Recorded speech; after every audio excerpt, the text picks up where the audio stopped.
vote if you didn't vote. Hello. How are you? I didn't mean, but you know what? She needs to be here. Hi, Netter. Hello, honey. Oh my gosh! It looks like. No, I'm not going to say Mickey Mouse. It looks like. It looks like an old-fashioned projector reel. That's what we look like tonight. are we live? Yes, we're live. Okay, well, welcome everyone to the Geeky Geezers. I'm your host, Aged Boomer. This is my co-host, Pacelli, and Hello. and of course we have to mention Netter of Netter's Network. Hi. Yes. Hello, welcome everybody. We have we started strong. We got a lot of people here already. Mark Malnikoff, look at this. I claim first place in the chat in the name of the Klingon Empire. Habla! I'm more of a Gorn supporter over here. I'm just saying. The Gorn and the Orions have been co-opted into the Klingon Empire. What? That's actually true in Star Trek Online. They've joined the Klingon Empire. Okay, they wanted to be on the winning side, I guess, right? Exactly right. Exactly. Big Al, welcome. I will have to get in touch with him. We will be doing another Robin of Sherwood rewatch. In fact, the big finale of series 2. Nothing to see here, Citizen. I don't know if I've seen you here before, but welcome. That's Curtis Selby's Curtis Selby's new channel. Everybody make sure that you subscribe to his new channel so that we can get him as close as we can to where he was. Rose Fire, welcome. Yes. Always good to see you. And thank you also all the time when you leave comments. If you don't catch it live, usually leave a comment. She leaves some of the most clever and thoughtful comments. It's absolutely true. Jessica Hardo, welcome. Clue Studio, welcome. Let's see if I've missed anybody else here tonight. JPRPH1, welcome. Connie Cleary, always great to see you. And if I've missed deleted scenes, welcome. Yeah, I figure they're all kind of trickling over here from there. All right. Did you say Zootopia? Zootopia, David Pensack. I think that's it. Rosefire says, I just started watching Hercules, The Legendary Journeys for the first time. 3 episodes in, and I'm hooked. So fun and funny. Yes. And make sure that wherever you're watching that, they probably are also hosting Xena Warrior Princess. You'll want to watch that when you get to that point in the narrative. Yeah, they do a spin-off. She shows up on Hercules. I think she shows up as Hercules as an adversary at the beginning, right? Yes, she does. Yes, she does. Yes. She's definitely got that redemption arc. Yes, and it was always funny. There's a hilarious thing. Bruce Campbell was at some comic convention, and like he's like, I don't want pre-selected questions; those are boring. And like some girl says, "Oh, we were such a huge fan of you when you were on that on Hercules, and then where you play your character Blackjack. Well, I know that wasn't your name; that was the nickname you gave me. No, that wasn't my name. Blackjack wasn't my name." And then he starts saying, "This is a racial thing," and she's like, "No," and he's like really bragging her. It was funny because like he was. It's almost like he was doing an imitation of a bad celebrity. Yeah. And then like someone else was like, "What are you laughing at?" He said to somebody else in the crowd, That's funny. Yeah. Bruce Campbell's a treat, but he does show up. I believe he was the King of Thieves on those shows. Yes, he was. The Prince of Thieves. Prince of Thieves. That's which was obviously meant to be kind of a sideways nod at the Robin Hood film, right? And Sam Raimi shows up as Ted Raimi shows up as a regular on there too. Yes, is it Joxor the Mighty? I think. Joxor the Mighty. Yes, I remember that. I used to actually watch those shows regularly, and then for some reason they were syndicated, and then suddenly they got their time slot got switched on me by whatever Yes. network was hosting them, and they put Nightman on, like Stan Lee's Nightman, and I'm like, I'm not watching this. I don't even remember that. I don't even know that show. It's some kind of superhero show that I don't know if he's a Marvel character or if Stan Lee made it as a side project, and they did a series, and I'm like, well, why is this replacing Hercules? And they probably put Hercules and Xena on at 4 a.m. or something, and I'm done. Yeah. I'm done. I'm moving on. Troy, the only Hercules series I know of was the Disney animated series Hercules, which had a crossover with the Aladdin animated series. All right, you know what? That may, not tonight, but we may have to do a good old days on Hercules and Xena. Or maybe just Hercules himself, because Xena probably, that deserves its own attention. Because I realize the kids probably don't know what these are. I realize this. This is how old these series have become. Let's see, though. Mark says, hold on a second. Let me see if I can get my pronunciation correct. Hajdop Enk de eh. Flappy's legs were very tasty. Hey! For dinner steamed. Clue Studio, you don't like Lucy Lawless. I think Rob Taper, the producer, even ended up marrying her. Lucky man. I'm sorry. Yeah. There was a time when I thought she would have made a perfect Wonder Woman. I think she would have.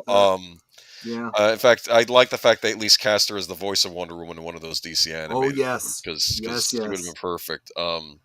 Yeah, she was actually on the Spartacus series too. I think she was like the wife of the Roman guy on that, magistrate or whatever.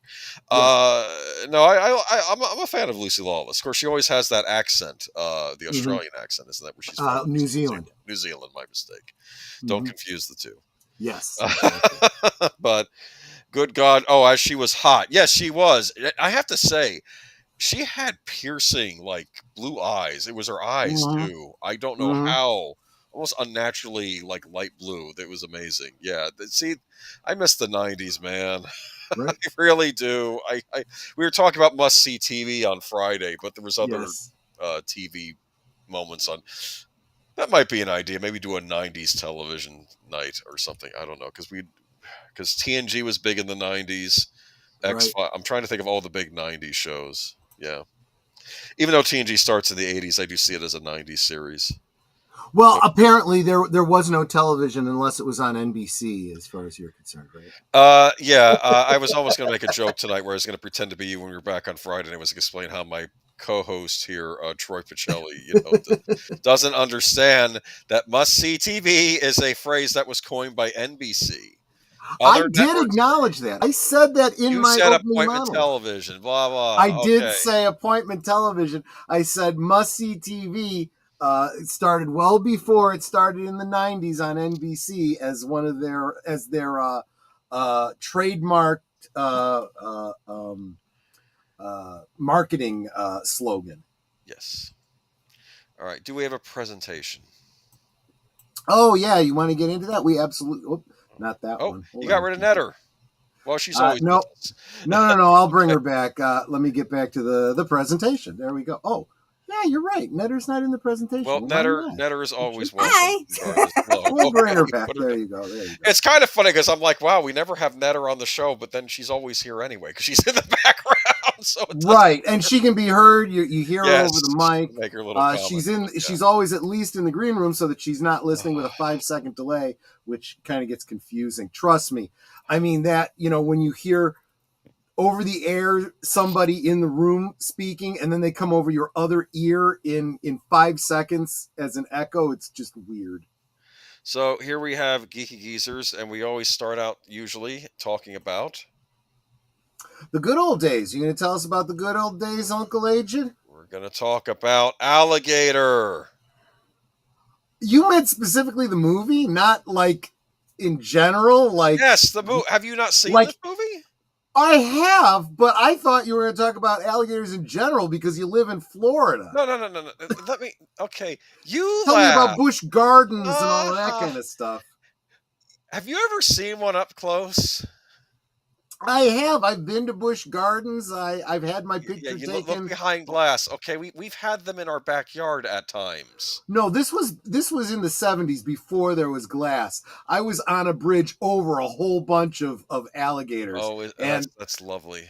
my mother got a picture of me like I was petrified. And it's like, yeah, I don't want to be sitting on this rail that I can fall in and get at. You know why? Yeah, you're petrified because these are monsters. Yes, they can rip you apart. They're terrifying, except for honestly, you could say the same thing about our canine friends too. It really depends on how hungry they are. Domesticate a gator? My great uncle Ralph had an alligator. Yeah, I'll believe you. Did he then flush it down the toilet and then it ended up in the Chicago sewers? no, As is the plot of Alligator. well, keep in mind he lived out in Lisle, so more of a rural area when he lived there, and he had a rather large property. And the dog, I thought of it kind of like a dog. When the alligator died, he buried it with a little monument in the back of his property. Her name was Alice. Alice. Oh, that's cute. Alice the alligator. Alice the alligator, yeah. Mark Brown says alligator is very tasty, chewy too. I have had alligator before. Mm-hmm. The best alligator I ever had was at a restaurant in Nolens, and I had fried gator tail. And I don't know if this place still exists. It was like in this touristy mall type place. It was a nice restaurant, and I saw on the menu fried gator tail, and it says I have to know. And I tried it, and it was very tasty. Yeah, we have Papados here. We have a number of Papados here in the Chicago area. And my attorney, when he was getting married, they had a banquet there, and it was buffet style. And I took some to try it, and they had alligator meat and they had chicken right next to each other. Oh. So I took both of them. Yes. And I'm like, let me compare. And I was like, I can taste a difference, but they are so similar. So when I went back, I wanted to get some more chicken. They didn't have it. I'm like, I'm just going to take the alligator. I mean, what the hey, Oh, what was funny is I took just the alligator. Yeah. And my son had taken chicken because he's really picky eater. Yes. And when he wasn't looking, I slipped some of my alligator onto his plate. And then after he finished eating, I was like, so what'd you think of the alligator? He goes, I had chicken. I was like, not all of it was chicken. And then he started getting upset, going, you put something on my plate. It's like, wait a minute, you ate it. And you thought nothing of it. Yeah, you thought nothing of it. You liked it. So don't be giving me this. The thing about having a domestic alligator, though, I know that there's a biological term for it. They will grow to the size of their pen or the containment unit. And my uncle got it when it was I don't know, 3 inches long, and he kept it in a bathtub in the basement.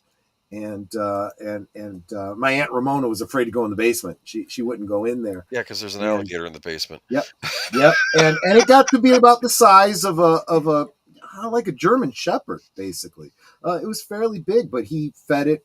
I think he fed it veal. I think he fed it veal. And he fed it good. I'll say that. Okay. He fed it good, and he fed it venison when he got some, and it ate well. And when it died, he told me, although I never saw it, he said he used to wrestle with it, and I suppose you almost have no choice if you're wrangling an alligator, you end up wrestling it one way or the other. Yeah. But do you teach you to sit and shake paws and stuff like that? He said that I got to pet her once. I mean, she wasn't let's face it, she was never hungry, so she was never, She didn't want to have a little taste of Troy, basically. She was not really interested. Yeah. Okay, well, that's good, because she was a lazy little girl. Now, the movie I'm talking about today, have you seen it? I have seen it, yes. This is actually the Italian poster for this movie. You can tell that over in Italy, they probably, the producers purchased this and said, okay, this is incredible. You could tell this is a sign of respect the Italians had for this movie, because they gave it such a wonderful hand-drawn poster. Because, of course, I love a lot of these Italian, I don't want to say exploitation movies, but they did a lot of horror monster movies in Italy as well. So there's sort of a kinship between them and us, we Americans, in the sort of movies we would make. And I read a story of it. This is good. Did we lose you? No, I'm here. I'm reading it. I'm sorry. Okay. Owner was mad. Okay, sorry. I read a story about an alligator got into a house and bit off the top of a wine bottle. Animal control found him drunk. Owner was mad to lose such expensive wine that way. Oh, that's funny. I believe it. There are a lot of funny videos online of bears, actually. Bears getting into beer and Oh, wine and all stuff and getting sorts of super drunk. things. Yeah. Yeah, but no, gators are terrifying. We gotten them in our because we have a canal in the back of the house, so we've gotten them in the canal before. If they get too large, that's when you call for them to be taken away. Yeah. And it's you got to be careful in Florida, especially during the summer. Don't go playing around the water by the banks because you might lose an arm. There was some guy. Yeah. David Freiheit is always complaining that he'll take his son fishing, like off of a bridge or whatever, and his son will catch like a good fish, and then a gator will come up and grab it. It's like, son of a, It happens, man. These things are terrifying. But this is Alligator. You know what the plot of this movie was? You have this family visiting Florida. The little girl wants a baby alligator. Then while she's at school one day, her dad says, I'm getting rid of that stupid gator. He flushes it down the toilet, and it ends Yep. up in the Chicago sewers, right? Yep. This was, I do not know if this was the origin of the urban legend or if they took the urban legend and made a movie out of it. They took an urban legend, made the movie, because the urban legend, it's in New York where this happens. Gotcha. But they changed it for Chicago for this movie. I mean, who knows? I'm sure that the urban legend probably made its way into Chicago or any big city with sewers. They probably said, yeah, they're down there. And I have heard it's actually plausible. I mean, gators can be scavengers. So if you flush them and they go down the sewer, well, I mean, it depends on where you are and where your sewage goes. Yeah. They could live in the sewers. But if they end up at a reclamation plant, it's probably not going to go very well for the alligator. No. But I know the plot in this movie is there's a corporation and they're doing experiments on animals trying to try out some kind of animal growth hormone, right? Making the animals big. And then they throw the dead animal carcasses into the sewer, right? Okay. And then the alligator eats it, gets the growth hormone, and gets big, right? Okay, that kind of makes sense. I kind of get that, yeah. It's eating the dead carcasses because they're, of course, doing this illegally. Like they're buying it from some crooked pet shop owner and they're buying dogs. And like this one woman didn't know what happened to her dog. And I think they find her dog. And says, my dog wasn't that size. He was a little thing. And like it's like a full-size dog. Right. So that's Robert Forster. He's the cop on the investigating the animal slaughtering cases, of course. Eventually gets revealed that there's a horrible gator. Yes. This stuff happens a lot in the movie. This is this man-sized gator eating people. And this is what we want to see in our movies, right? I mean, I'm sure Big Al had you watch this at some point, right? Unfortunately, I have a hard time looking at this and see, I know how gators attack. Yeah. And it probably wouldn't look like this. This looks like a scene out of Jaws, which I'm sure is what they were going for. But yeah, they tend to, however they grab a hold of you, it's usually not that you're right. much of you in their mouth. They'll have you like hanging out or whatever, and then they start to spin. They turn over and over and over, and their goal is to just break your back so that you're paralyzed, and then they can just kind of swallow you down. But I've also heard some gators like what they do is they'll kill the thing, but then they'll try and shove it under a log somewhere so it'll start to rot. That way they can get to the meat easier, and the meat will rot away, and then they can just eat it. That's what I mean. They're scavengers. They hunt, but they prefer to scavenge. So they'll let you season up a bit before they eat you. And of course, the great Henry Silva is in this movie. Yeah. As the great hunter going to hunt the alligator. And I actually found his role in this rather funny, right? Because it's like he's the expert they call in. This is, I think, the chief of police. You're off the case, Robert Forster. We're going to bring in, and of course he knows all the gator calls and everything. And like he's paying kids in the neighborhood to keep an eye out for that gator because he wants to corner and bring home this big trophy, right? And I think it's like halfway through the movie, and he goes down the alley, get the gator, and then next thing you see is the gator swallowing him whole. And I'm like, he doesn't last long in this movie at all. Yeah. But Henry Silva, he was on Buck Rogers, remember? He was on Buck Rogers. Yes, I remember that. All right, but yeah, I don't know. I enjoy this movie. That's a scene of it, basically coming up through the sewers. It's just breaking through the sidewalk, and it's like I'm on the prowl. I'm getting me some lunch. I think one cop was shooting at it, bit his leg off. I mean, this is terrifying. I'm going to say this too. Again, obviously a practical effect here. Yes. And very, very much like Jaws. And I'm going to say, not too bad. I mean, it's at least as good an alligator as, the Jaws. He was a shark, Yeah. I mean, actually, I would even say, I think it looks more like a real alligator than the shark in Jaws looked like a real shark. Yeah, I mean, to be fair, I think it might be easier to make a prosthetic alligator because alligators kind of move stiffly anyway, right? Usually. Yeah, I mean, and they do have a lot of great details, and when you have a lot of details, you can usually like camouflage a lot of sins in your crafting. You got to get the shape of the snout right, which is pretty close. You could also argue that any variation from your normal alligator is because it's mutated and it's experiencing abnormal growth, and so that could distort some of its features. alligator bites Troy, turns into Troy-a-gator. Yeah. Yeah, be careful. That's how most people get their superpowers in Marvel Comics. I could become It's just like the Velociraptor that bit the pastor and he becomes Velocipaster. Velocipaster. Yeah, exactly. So I need to see still because I'm just curious. I haven't seen it either. Yeah.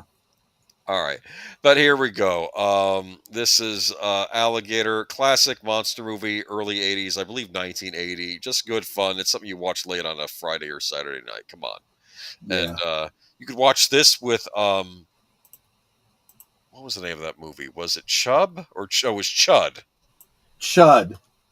Yes. Creatures, human, underground dwellers. Yes, exactly. Oh, that would make cannibalistic human underground dwellers. They're not really cannibalistic.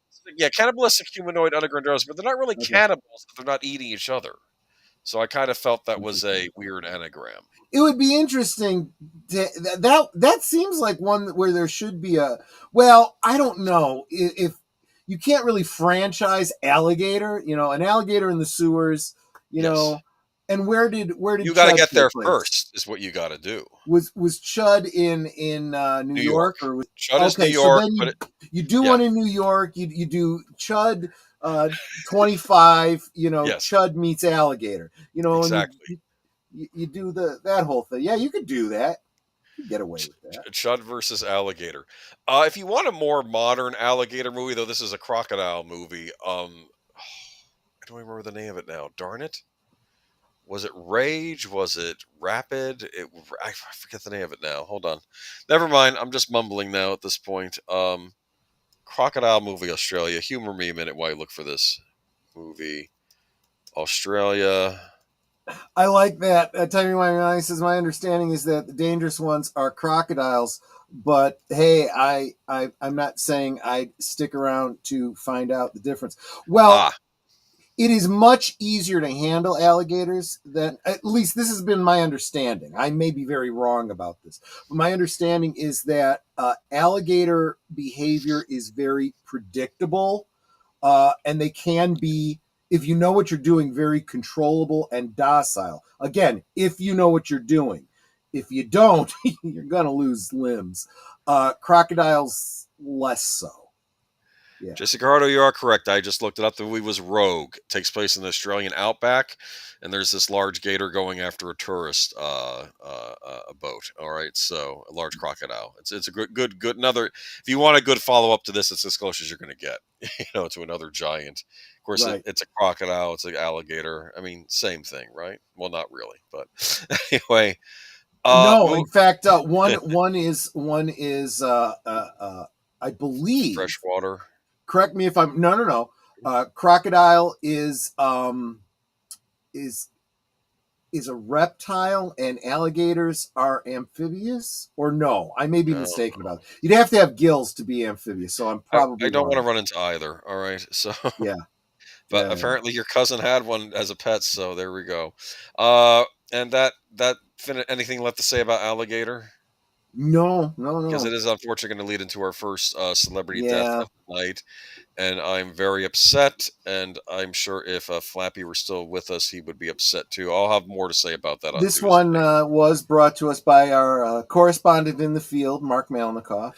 Morris the alligator from Alligator and Happy Gilmore passes away at 80 So ish. literally the alligator we were just talking about. Yeah. This is sad. I mean, it's we've lost it. I'll go ahead.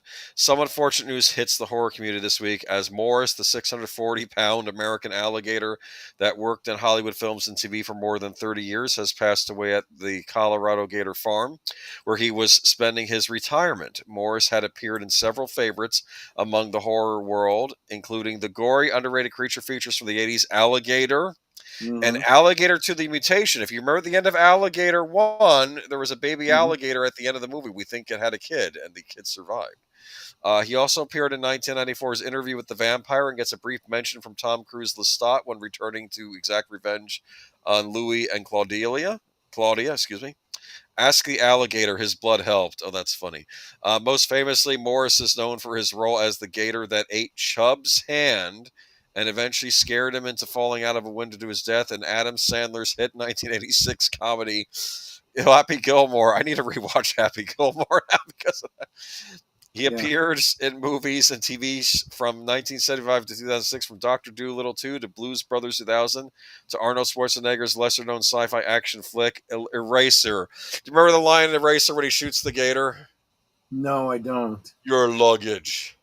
Your luggage. Yeah, that makes That's sense. not funny. Okay. Anyway, Morris died naturally of old age at 80-ish something. Yeah. Okay, as the lifespan Well, for right, because they don't know exactly how old he was. That's right. American alligators is 50 to 70, with some in captivity living to be no more than 80 years old, according to CBS. Colorado Gator Farm owner Jay Young had this to say about Morris passing. It's the worst part of what we do, losing animals, but this isn't as tragic as some of the things we've experienced in the past.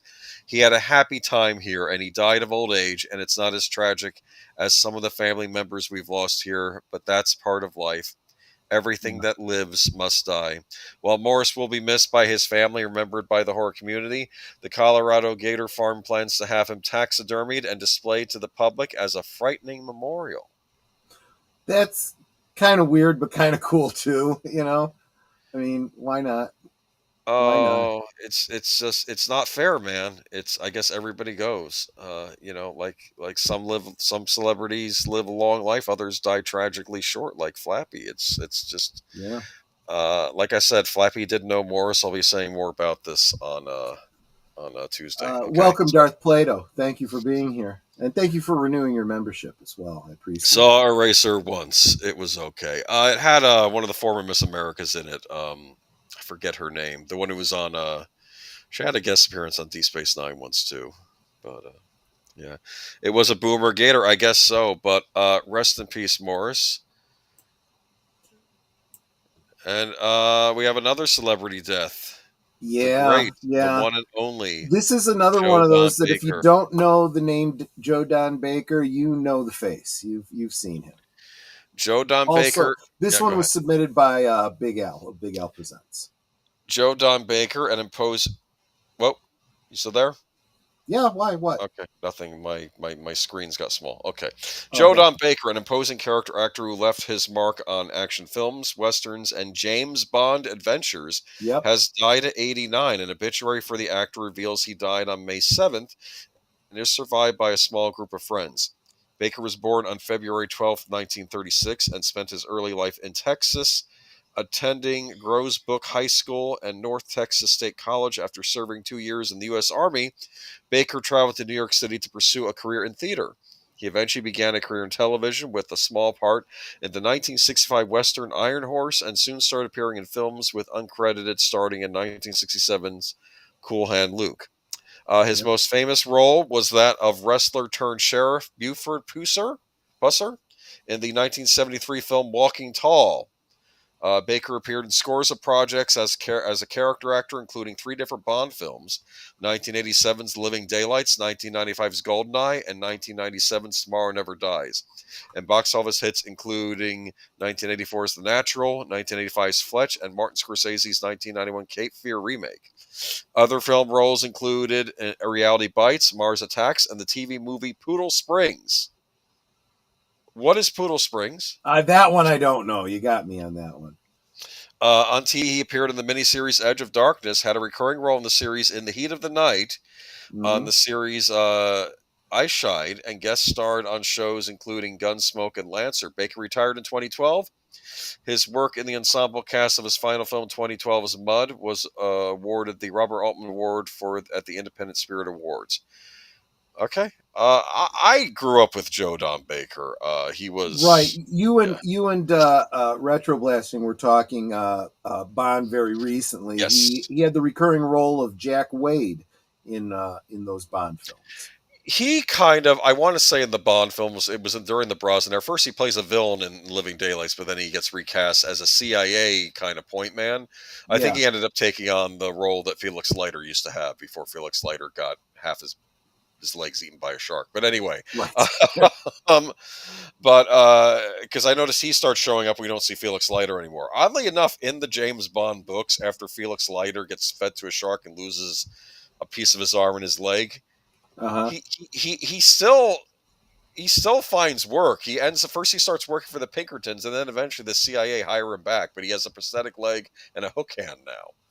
Interesting. I think plastic surgery fixed his face up a bit, so see, and these are the kind of character details you'd want to see in remade, good versions of these films. A good revival. It's not just the villains that are scarred; it's also the heroes in the Bond. Yeah, people exactly. make that mistake. Felix Leiter, he's one of the good guys, and he has 2 right. Yeah. But that's it for Joe Don Baker. But rest in peace. And you watch anything from like the 70s and 80s, you'll see him. He pops in all the time. But yeah, I know he got ridiculed a bit for being in a movie called Mitchum that was lampooned on Mystery Science Theater 3000. But Walking Tall, I remember that one, don't you? Oh yeah, absolutely. Yeah, I mean, he always struck me as a country guy. That's how I always saw him, right? Sure. Yeah. All right. Rest in peace. Thank you, Curtis Selby. Rest in peace, Joe Don Baker.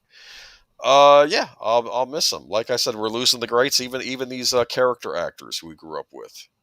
Yeah. Absolutely. He was also in the movie Congo, based on the Michael Crichton novel. Congo. That's right. He was the evil. He was the evil head of the corporation. Remember, Did you get the diamond? Remember that? Yeah. Yeah. All right. Moving on to our favorite subject. Real quick, let me say hi to Lizzie Armstrong. Good to see you. I'm glad you came back. It's good to see you. He was also in Patriot with Mel Gibson, I think. Oh, interesting. Okay. There you go. Yeah, he's in a lot of stuff. That's some of these great character actors. They were in so many things, and you're like, oh, I know him from, and everyone knows him from something different. Anyway, so let's see here. Jesse. Okay, well, we'll have to mention Jesse's comment later. Nintendo presidents. What? You there? I'm sorry about the strong language, but oh yeah, absolutely. Whatever. I am getting sick and tired of this company. Listen to me. I like Dark Shadows, and there's Barnabas Collins, and when he's a person, he's great, but when he becomes the vampire, that's what's going on with Nintendo right now. They have some vampires. I guess. You just have to get the vampires. It's so funny how they change. Like 2 years ago, they could do no wrong, and now it's like it's the dark side has emerged. But I did point out this article to try to point that we are not biased here. We try not to be. Well, we probably are. But anyway, my point is that I will give points to Nintendo for not blaming the high prices on the tariffs. They're not using that excuse. I think the other companies are. They're saying no, that's nothing to do with it. And I'm just going to read the bullet points from this article because they gave them to me, so I'm just going to read off the bullet points because we got a lot to get through tonight. Nintendo president Shuntaro Furukawa says Switch 2's high price is a factor for the company's 15 million unit sales forecast, which means they're not forecasting huge sales on this. Furukawa says that limits to hardware production capacity and U.S. tariffs were not a factor. So it's not about them not being able to produce enough, and it's not about the U.S. tariffs. Nintendo also expects to sell 45 million units in Switch software, excluding copies of Mario Kart World included in the Switch 2 bundles. So this is more like what he's telling investors. So he is not blaming the high price of the Switch on the tariffs. So... Oh, that's fine. I mean, we got plenty of other reasons not to like Nintendo. There we go. Well, time to move on to... you want to post the next one? Yeah, I didn't realize. When you said we were going to move quickly, I didn't realize you meant that. Well, let's quickly. read some other articles here. If Nintendo would release official emulators, they would make more money than the Switch 2. Well, Nintendo doesn't like you play. Here's how Nintendo They want to be able to take away from you that which you have bought. You will own nothing and be happy. Hey now. New leak. This is a rumor. New leak explains why so many Switch 2 physicals are game key cards. I do not like this whole game key card concept. Agreed. The only thing I will say about it is it's a way to still sell a digital game and give it in a physical form. Though that doesn't really make a lot of sense because there's no actual game on the actual game key card. You just plug it into your system and the game downloads. And originally I was like, okay, I was originally defending Nintendo. I think Sungrave was also defending, thinking, okay, this is them saying we just need transparency. If you're not going to put the full game on the cartridge, which to be fair, the latest Doom game on Xbox that came out, people were yelling because it's another one of these, part of the game was on the disc and the rest was downloaded. Now, I will say, though, that people did research and like over 90% of games released on disc for like PlayStation and Xbox have some form of the game playable on the disc. It's not like it's not like a lot of these AAA releases where you have to download a huge real quick, let me grab this one from Jesse Guajardo. We talked about this actually last week, Jesse. According to Nintendo's terms and agreements, they have the right to destroy your console because they own it and you can't sue them. Yep. Well, look, think of this as a stepping stone. Perhaps the day may come where you don't own your washer machine, and maybe they don't like something you said, so they just shut off your washer machine in your house, or your refrigerator. You know. I'll be honest. I mean, this is a bit of a side topic, but this is why there's so many consumer advocates that are fighting for right to repair. There is they try to make it so that you can't repair your own appliances because they're supposedly proprietary and stuff. And it's like, no, once I buy an object from you, I own that object. I can do whatever I want with it. And if you try to stop me, we're going to have issues. It's actually interesting you bring this up because years ago, well before I started streaming myself, I used to listen to podcasts. One big point of contention was in the gaming industry, this was before the woke stuff started happening, but one of the big thing people kept arguing about was companies didn't like the fact that stores would sell used games. Yeah. They were against that. They're saying you're taking money away from the industry by selling used copies. But I did some thinking on it, and I said, that doesn't make any sense to me, the moral outrage on that. If I buy a game, it is my property. If I then decide to sell that game to somebody else for less money than your new copy, those are the breaks. It's property. That would be like Ford getting upset because you bought a car new and then resold it and getting upset about that. It's but there were people in the gaming press almost taking the side sometimes of the publishers on this. I remembered that. It's like buying a house that someone else lived in. I mean, we could do this all day. You are not that special, gaming industry. In fact, the things we're talking about are more necessary to life than your stupid games are. And Jesse Guajardo, I have to agree with.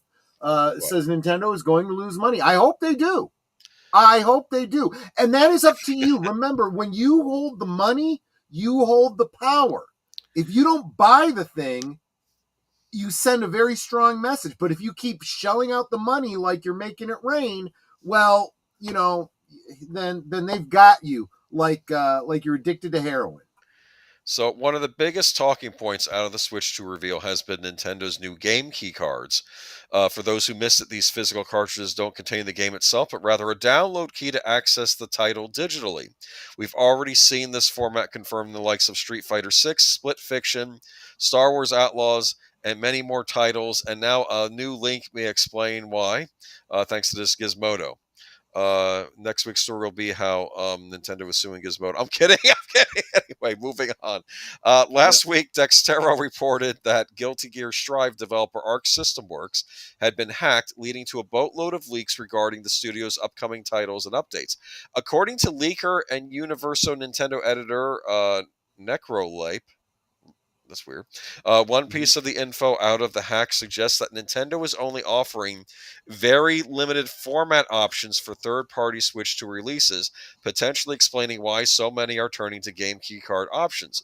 According to Necrolife's tweet, studios may have just 3 options when it comes to launching on Switch 2: a digital-only release, a game keycard codenamed Potion in the leak, apparently, or a 64 gigabyte full game cartridge. If the leak is true and a 64 gigabyte card really is the only choice to release a full game physically on Switch 2, it makes a lot of sense that developers would opt for the keycard solution over the inflated cost of the higher storage option. For Switch 1, Nintendo offers studios both 8 gigabyte and 16 gigabyte card options for physical releases, making a full-on cart release cheaper and easier to stomach amid rising development costs. If these cheaper picks are not available for Switch 2, regardless of how small the game is, then why pay for the extra space? That actually doesn't make any sense. And they said that CD Projekt Red were the only ones that announced they would have a complete game on a 64 gigabyte cart. I can tell you right now, out of everything I've heard about the Switch 2, this is the thing that makes me not want to buy the console the most. Because when I buy a game, I want it to be on the disc. And if it was just 1 or 2 titles like this, so be it. If it's I mean, frankly, if I find this out from publishers and if the digital game is equivalent or cheaper, I'll just buy the digital copy, because why am I buying the physical copy when it's not on the disc? What's the point? Right. And maybe that is the point. Maybe they're trying to get me so I get used to just having digital games so I don't really own the games anymore. I'm fine. Clue says, I vote Troy for U.S. Games Czar. Fix the gaming problems, Mr. Pacelli. Well, it's not just the games. It's the whole trade concept. And again, this is the power is actually in your hands. We're going to talk about that a number of times with a lot of the articles we've got coming up, and a reminder that these companies do what they can get away with. Don't let them get away with it. What's really tragic about this, and it makes me wonder if Nintendo even understood why the Switch was so popular, was that a lot of games got physical releases on the Nintendo Switch, even more so than a lot of other game consoles. Like, you had a lot of these indie titles, or you'd be able to get physical copies of these on the Switch, and that was big for collectors that wanted to own the physical media. Right. And now they're switching over to this game key card format where you just stick a game key card and it downloads. Another problem with this too is this takes up room on your save memory. Whereas when you would buy the cartridge, the burden was on the cartridge to house the game.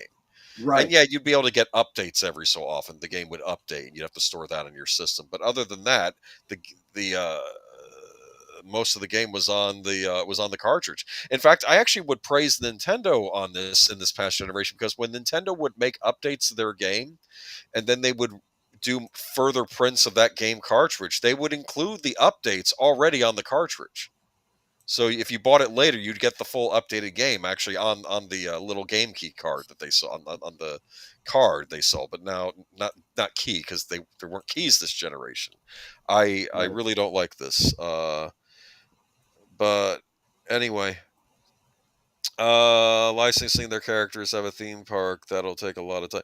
Oh yeah, Rosefire, we talked about that last week about the Abu Dhabi Disney park. Yeah. But I guess let's move on to the next one. Get all the Nintendo out of the way. Yep.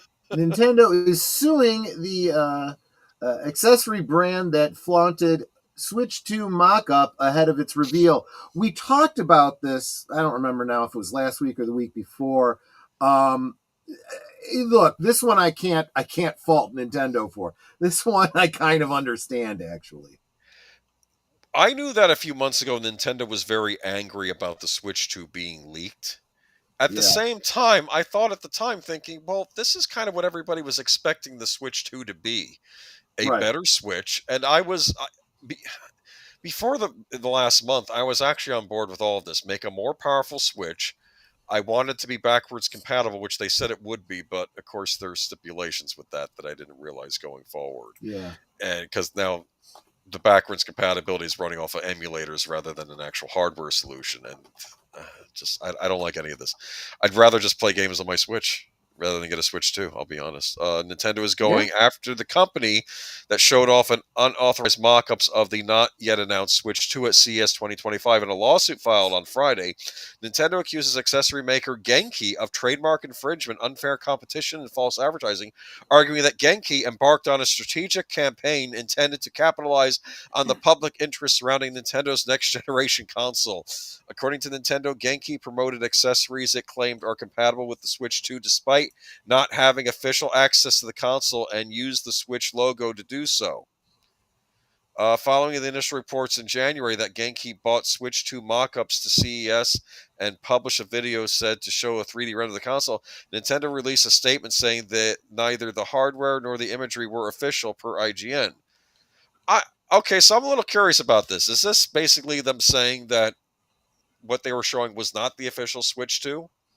It was a guess? No, they were like prototypes, and we speculated that see. when we talked about it before, because they looked unfinished. They almost Right. looked like 3D printed models, and I said that's probably what they are. They're probably just early concept, and at the time I was like, okay, I kind of get what this is. This I very critically looked at it and said, okay, this is not a true representation, but you kind of get an idea, right? Yeah. But it was not something that Nintendo was ready for you to see anyway. And I think there are a lot of people that saw this, saw these pictures and took it very literally. And they're like, man, this looks like, some bootleg type thing. And it's like, well, yeah, this is a prototype, right? Well, we had the Xbox Portable get leaked recently, too. We were talking about that last week. Yep. Yeah. Well, Genki reportedly claimed that it had access to a Switch 2 at first. The company later wrote to NX it does not own or possess a black market console and told GameSpark that mock-ups were based solely on leaked information. The lawsuit, Nintendo says Genki's statements were contradicting and inconsistent. The company maintained representation to consumers that its accessories will be compatible with the Switch 2 upon the console's release. I'm kind of curious. I guess Genki didn't have official Nintendo licensing to release stuff on the Switch 2. Is that right? I guess, yeah. Because I noticed, because you have third-party controllers come on the Switch, but they are endorsed by Nintendo. They give the permission to make them. Go ahead. Yeah, the other problem is I'm actually kind of surprised. I mean, I guess if you're going to sue somebody, you sue them for everything under the sun, and you try to get away with what you can get away with. But I think this should just be a general tort over interference with with marketing that you didn't have the rights to. I mean, I don't know. I don't know what their relationship with the company is, if there were NDAs involved and things like that. If not, there should have been. But whatever, I certainly do see that they have plenty of reason to be upset, and they should have some sort of a legal avenue to go after them on this. Now, again, this is me being objective here. I can't stand Nintendo. I'm really not in favor of them. I hope they are hurt in every way, shape, and form. But being objective, they kind of have a case here. Yeah. What we could say is this: Genki has always been an independent company focused on building innovative gaming accessories for the community. We love Genki's post. They're not an official, because people will release official accessories for the Switch. By official, I mean Nintendo gives like a company permission. Like I have a Power A wireless controller that's pretty good for the Switch, but it has like Mario's picture on it. But it's not made by Nintendo. It's made by another company, but it's not bad for what it is. And yeah, I agree with Nate. I will cry no tears for Nintendo. Yeah, exactly right. Well, anyways, here's what's going on. This is my own impression of Nintendo, knowing their good points and their bad points over the years. I think they've made a mistake with the Switch 2. It just depends how many people are going to overlook. Here's what.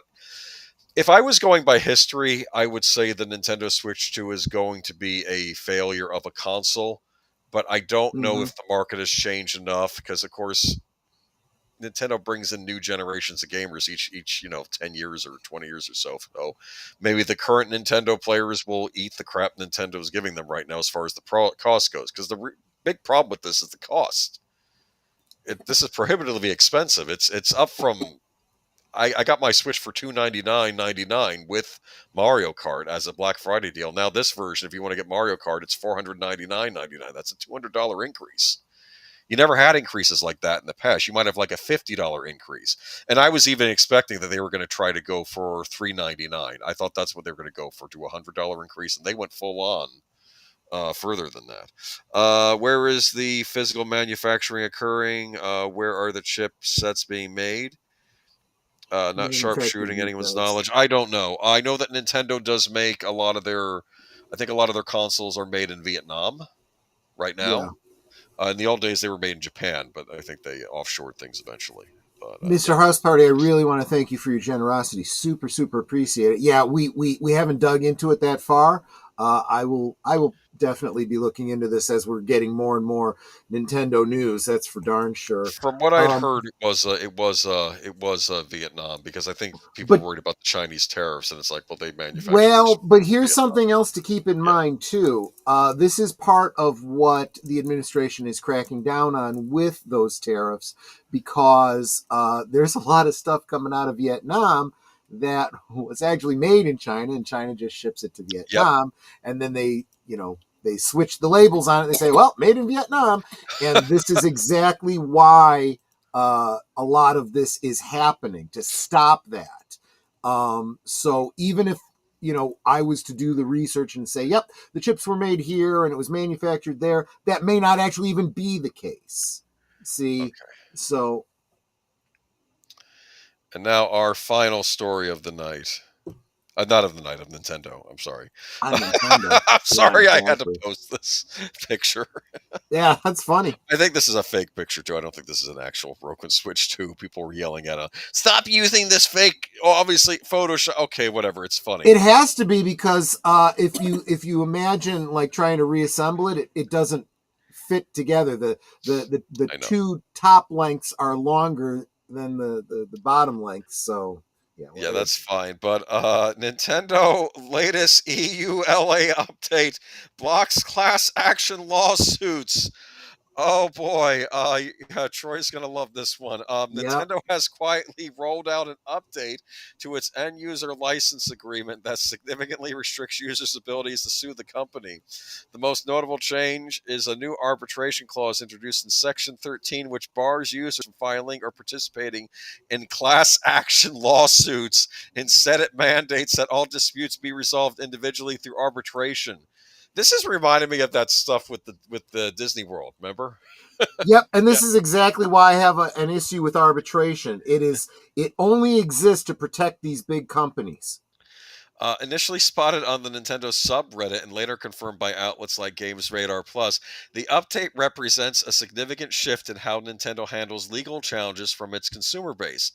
The new EULA section clearly outlines the limitations. This arbitration provision precludes you and Nintendo from suing in court, having a trial by jury, or participating in a class action lawsuit. You and Nintendo agree that arbitration will be solely on an individual basis and not as a class arbitration, class action, or any other kind of representative proceeding. In essence, this means that Nintendo customers who face issues like the widely reported Joy-Con drift cannot band together to file a joint legal complaint. Each user must pursue their case individually, which can be both costly and time consuming, often deterring legal action together. I mentioned together how, remember a while back, the Xbox had the Red Ring of Death issue and things. Early on in the Switch's lifespan, it must have been before I bought one, because, knock on wood, I've not encountered this because I was a late adopter to the Switch. The Joy-Con drift would be like I think the Joy-Cons would stick in like in a Mhm. position instead of a neutral position. They basically, the little the little joysticks, the analog sticks Yes. on the pad, they would stick, and this would be a big pain in the butt because you'd have to go out and buy a new Joy-Con, or maybe Right. Nintendo needs to replace your Joy-Con for free since it's should be under warranty, unless it's expired warranty after 3 months or whatever they set. Basically, this was a problem. This was faulty manufacturing. In fact, people who were looking into the specs of the Switch 2 said they're using the same kind of sticks again, and we're going to run into Joy-Con drift again on the Switch 2. They should have fixed this problem. Yeah. I agree with Nate saying Yeah. mandatory arbitration is itself, to me, it seems to be unconstitutional. It really is, because it really does look to circumvent your right to redress. Yes. So why do I have a problem with this? Well, for starters, I'm sure you have the problem. Nintendo, say what you want about them in the past. I always felt like their products were solidly made.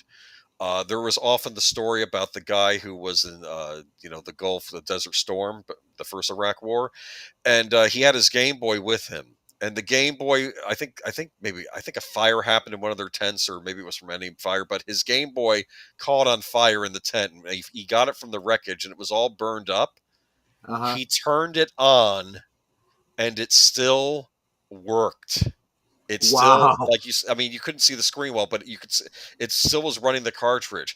He actually sent it to Nintendo, and Nintendo, I think, kept it as a museum piece, and they sent him a replacement Game Boy for his service, basically. That's kind of funny. And that's the old Nintendo. They were actually good that Right. way. Why Right, does right. Nintendo need this stuff at all? Because your product should be so well made, there would be no need for a class action lawsuit, which makes me worried that maybe these products are not being so well made in the next generation. I don't know what this is about. And I would argue this is another reason for you to seriously think about if you actually want this thing.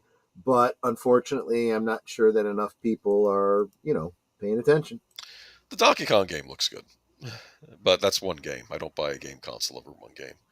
Actually, that's not true. I would argue I probably did buy a PlayStation 3 over Batman Arkham Asylum. That was the one that made me want to get it. I'll say that. Yeah, I don't like this thing. I don't like them sneaking this stuff in here. I think you're in the middle of, like, hypothetically speaking, you're on your Switch and you're trying to play Quake, and it won't let you get online to get your thing because you have to click agree to something, and then suddenly you're now out. You can't file a lawsuit because you agreed to something because you were trying to play the game on your console, which it wasn't allowing you to do until you agreed to this new terms or something. I don't know. This is Sony very any shady. better? This is very shady. Huh? Is Sony any better? Are we going to do that? Are we pivoting? I think so. Yeah. Okay. I don't know. I don't know if Sony is doing anything like this class action stuff, but I did bring this. Sony suggests it could move PlayStation manufacturing to the United States in response to President Trump's tariffs. Now, this is from, I think, Fandom Post right here. Sony CEO and President Hiroki Totoki. Is that right? I think so. That's how it's spelled. Hiroki Totoki. Unless it's Hiroki Totaki. I'm insulting his ancestors. Totaki. Okay. Yeah. Signaled that the company might move PlayStation manufacturing to the United States in response to President Donald Trump's tariffs. During the company's most recent earnings call, Totoki asked if the company had plans to move the manufacturing to the United States. According to Sony's English translator, he responded, "Yes, producing manufacturing locally, rather than saying for the entertainment segment. I want to look at it from the hardware segment and the software segment. In entertainment, gaming like consoles, these hardware, of course, can be produced locally. I think that would be an efficient strategy, but PlayStation 5 are being manufactured in many areas. Whether it is going to be manufactured in the U.S. or not needs to be considered going forward. We are not in such a critical situation." So I guess that basically boils down to it's possible we could do that. You know what I find amazing about that? Do you hear what he's not saying? What? What he's not saying is, we can't do this because there's no infrastructure and the manufacturing facilities aren't there. We've been making them here for this long. Just saying. Just saying. Yeah, he's not saying that. He's not saying that. As part of the same answer, he's saying the opposite. Yes, Totoki also addressed, look, I used to work for a newspaper, and we had a fancy pre-press machine there. And it was actually manufactured in Rochester, New York. It was made here in the States, even though it was a high-end piece of electronics. As part of the same answer, Toki also addressed President Trump's recent announcements that he would tariff firms produce outside of the United States by 100%. If the entertainment segment, especially the content creation recently in the movies, Mr. Trump is saying that he's going to 100% tariff on films which are not produced, made in the United States. That was announced, but is still pending apparently. So these are some of the movements we need to consider. Now, I heard that the 90-day freeze, it was only an increase of 10%. Yeah. I think what you're saying, this is all about negotiation. He's saying 100%, but it may not be anywhere near that by the time we're done. Right. Unless the other side and price this is like we were talking about with the completely, unknown in quotes tariff against on the entertainment industry. He says it that way. People start talking about it, and that's really all he's looking for, because legally speaking, you can't really tariff something that's not a physical product. But what you can do is call attention to a problem and say, what we can do is offer tax incentives here, and so on and so forth, and make it more advantageous to stay here rather than move everything to another country, Yeah, but then what if they have to move an anime studio to the United States, and then they have to employ some blue-haired people? No, I'm sorry. So, I'm joking. And in answer to Clue Studios channel question about tariffs, could Sony just put a small office in the United States to avoid tariffs? No, it really isn't that simple. What Sony's talking about is, I was only half joking when I said he's not even talking about infrastructure and whatnot. It would have to be manufactured here, okay? And if it's there would be negotiations that would go into place. You would have the administration say, well, more than 50% of it is being made in the United States, so we'll, remove the tariffs, right? For example, I'm not saying that anyone ever actually said that. But for example, if you wanted to buy an American-made car, what car would you buy? I don't know. Spoiler alert, a Honda. More than 50% of Hondas are made here in the United States. I have a Honda. Yep, me too. Okay. My uncle worked for for Newman Technologies in Mansfield, Ohio.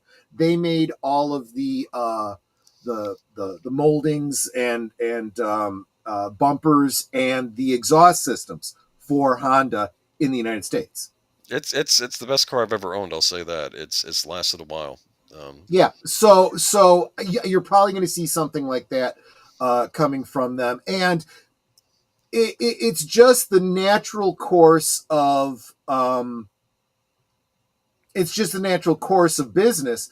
If you are making more than 50% of the product here in the United States, you start increasing that because it gets cheaper and cheaper and cheaper for you to do it that way rather than make it somewhere else and have it shipped and, have to wait on it and not being able to get it out the door as quickly. And all of these things run into money. So this is what we're talking about. Geekflex has a lot of factory towns that have gone ghost. A lot of these companies could open up their factories and breathe new life into these communities. Yeah, exactly. I mean, it almost feels like that bit from It's a Wonderful Life, right? Where George Bailey is talking to Sam Wainwright on the phone. He's like, that place that closed down the street? I'll put all those people out of work. You can get that place for a song. Tell them that. And that's just good for business. That'll get the people in the town working again. This is what it's all about. Let's go to the next article. More on Sony. Yep. I like this one. Yeah. Lots of money. So Sony indicates PS5 prices may go up soon due to Trump's tariffs. Now, see, we just got through with Nintendo saying the prices are going to go up, but it's not because of the tariffs. Now you got Sony saying it is because of the tariffs. In defense of Sony, though, especially after reading that last article, I think they're saying, but no, if we were to move manufacturing, I would assume the price would go down. This will be the big test for the whole industry. Yeah. If it's because the tariffs are going up, you increase the prices. If the tariffs then later on go down because we negotiate and the trade deals are fair and Trump then and the Yeah. tariffs then get lowered, well, the prices of the consoles then lower in response to that. Yeah. Or are they just trying to condition us to pay more? Yeah. A few weeks after Xbox said it was raising prices on its hardware significantly due to Trump's slate of tariffs, now, even with most of them significantly reduced, Sony seems poised to up the price of the PlayStation 5 hardware as well. Not that long after it had already previously raised prices and launched a massively expensive upgraded console, the PlayStation 5 Pro. Sony just had its quarterly earnings report, and with it came inevitable focus on Trump's tariffs and how they affect both production and pricing. According to Sony CFO Lin Tao, Sony needs to find 100 billion yen, around 500 million USD, because of the current tariffs. Here's what he said: in terms of the tariffs, we are not just simply calculating the simple tariffs prices to come up with 100 billion yen, but are thinking about the current available information and looking at the market trends. We may pass the price and also shipment allocation, so we are taking different measures and managing to come up with the 100 billion yen. Boy, the yen is not worth that much by itself, is it? Okay. I missed this one. What? Timey-wimey-limey. I shot the tariff, but I did not shoot the subsidy. Oh, That is very, that is funny. very clever. Oh, I like that. That was a good one. So it says passing the price would be passing it to consumers, hence the potential price hike on hardware like the PlayStation 5.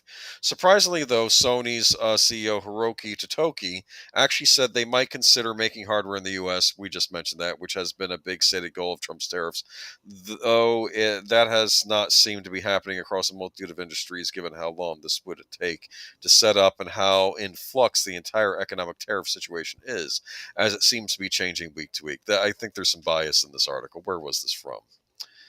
Forbes, of course. Anyway, this past week, Trump also dropped tariffs on China from 145% to 30%. That's a big, steep drop. Mm-hmm. So if it's just and what was it before? 20% tariff on China stuff. So if it's just 10% more, and if it's a $500 console, that should be, if they were going to pass the buck on, that would be $50, right? Yeah. So $50, that's reasonable. I mean, in response to tariffs. So don't raise it like 100. What would a price increase on the PlayStation 5? I would. Yeah, go ahead. What my argument would be is that passing the price of tariffs along to the consumer, assuming that you have done your due diligence and you know what the market will bear, you should already be charging as much as the market will bear for your product. If you now have to add on to it because of tariffs, if you've done your due diligence, now you're overpricing the product. Now people need to start going, yeah, no. Well, look at the Xbox. If not, if people do pay this, then they could have been charging more all along, right? Yeah.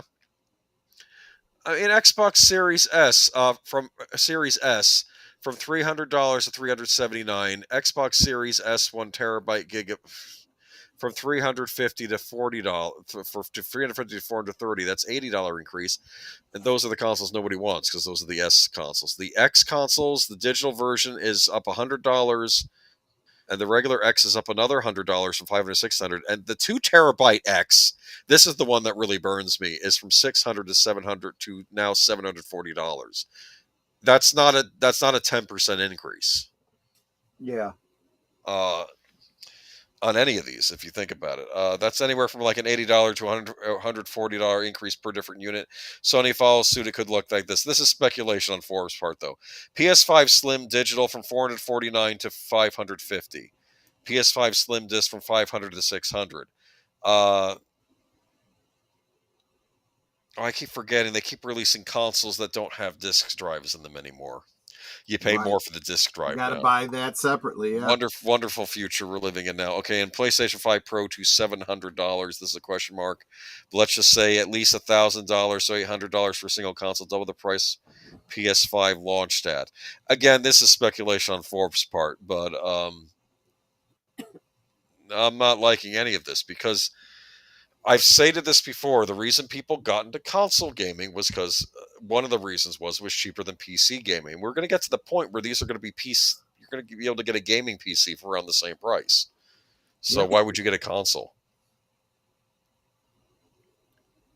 I'm asking you, Mr. PC. Anyway, No, I agree. I've been saying that for a very, very long time. in the case of Sony, you can't even say it's console exclusives because they now sell their games on PC. You can get Last of Us and Spider-Man on PC if you want.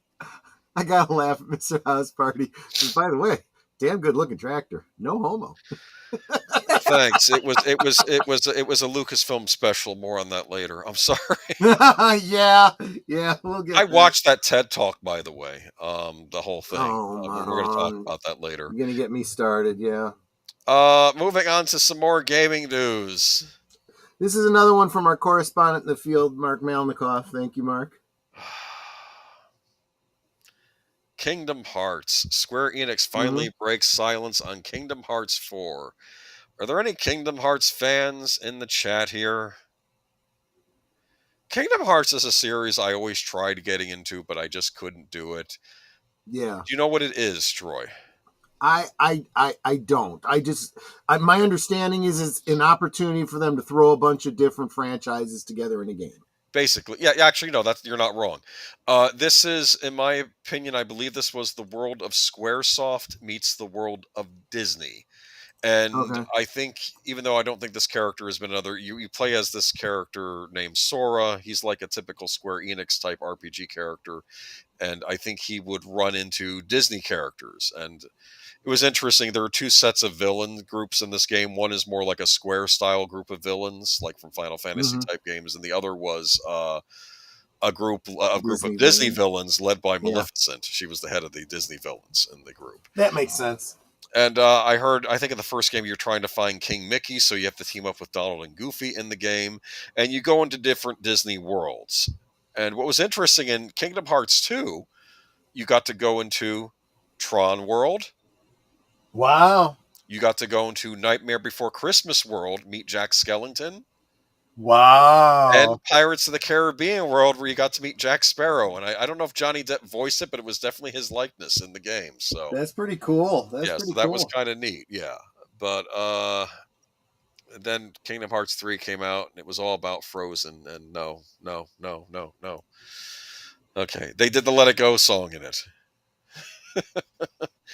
Square Enix has reaffirmed yesterday's roundabout confirmation that Kingdom Hearts 4 was still on the way in a brand new message posted to social media that, complete with images, leaves no doubt. Yesterday, Square Enix revealed Kingdom Hearts Missing Link, the GPS-based action RPG for mobile, has been canceled, but took the opportunity to assure Kingdom Hearts fans that the developer was still hard at work on Kingdom Hearts 4. We're currently working hard on a Kingdom Hearts 4 that will continue pouring ourselves into the game development. We're dedicated to making this an experience that lives up to your expectations, said the first of two posts alongside a collage of several screenshots that not only show us some of the characters you can expect to meet, but also a sneak peek at some stills from cinematics, combat, platforming, and an intimidatingly large enemy.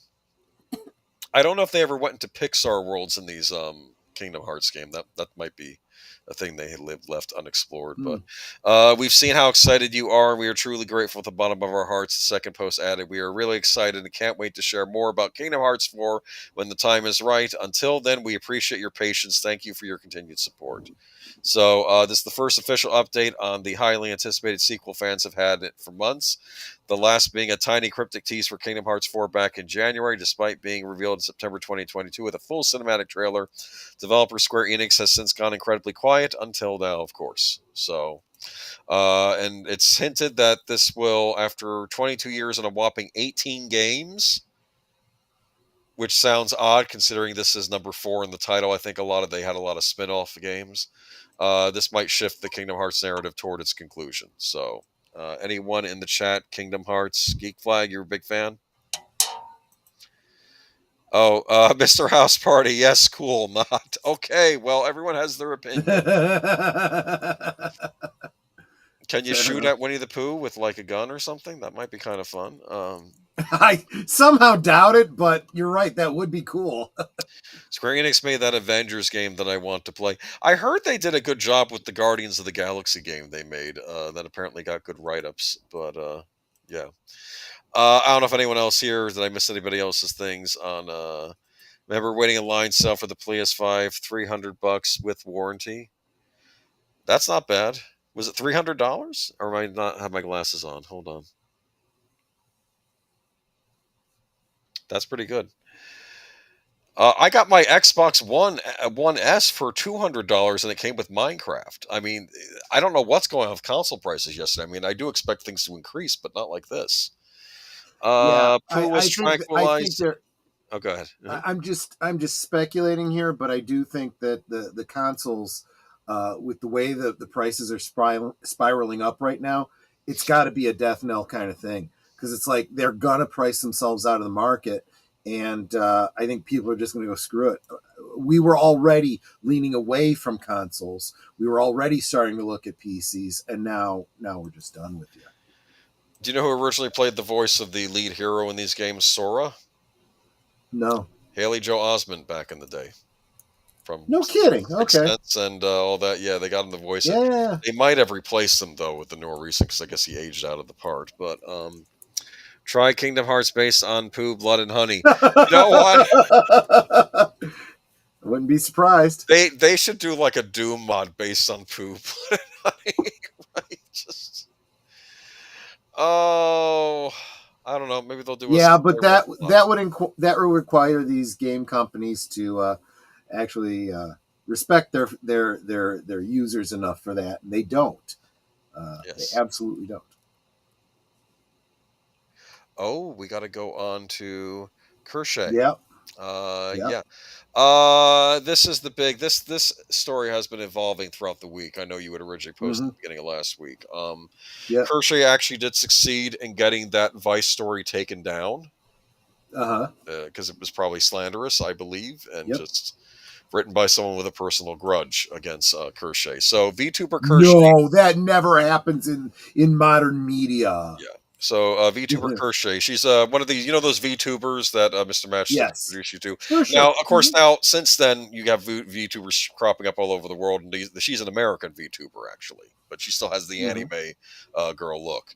But I think she gets into trouble because she supports certain presidents, and that makes her unpopular with certain segments of the population. Gotcha. Anyway, VTuber Kershay has been canceled by In-Game Studios, the developer of Crime Boss Rock A City, after she alleges Reddit users leaned on the company to disassociate with her over politics. Kershay Verstal, known simply as Kershay, is an American virtual VTuber, who has garnered attention for her distinctive streaming style and controversial online presence. Primarily active on Twitch since 2018, with clips and highlights shared on YouTube, Kershay is recognized for her yandere foxgirl persona, engaging in a mix of gaming, political commentary, and provocative humor. Her content often focuses on MMOs like Terra and other titles such as Escape from Tarkov and Dead Space, while her streams blend casual gaming with discussions on topics ranging from internet culture to conservative-leaning political views. Kershay's 3D model, designed by herself and brought to life by artist Irene Anna, debuted in YouTube in June 2023, marking her evolution from the PNG GIF-based streamer to a fully realized VTuber with a following of over 45,000. Wow. I do think it's pretty cool that she's got an original character that an artist developed for her. Real quick, want to say hi to FKHC 2005. We also know you as Tim. I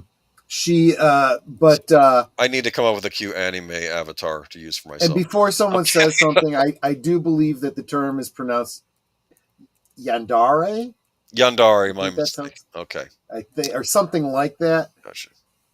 All right, but I was unfamiliar with her until you sent me this article. But because there are a lot of VTubers out there. But I've liked her stuff what I've seen since then, and I think we people are being reacquainted with slander and libel laws because people just don't understand what those are anymore, and they're finding out the very, very expensive hard way as people are suing over those issues, and you might want to really think about what you're saying online and who you're saying it to. And exactly. About.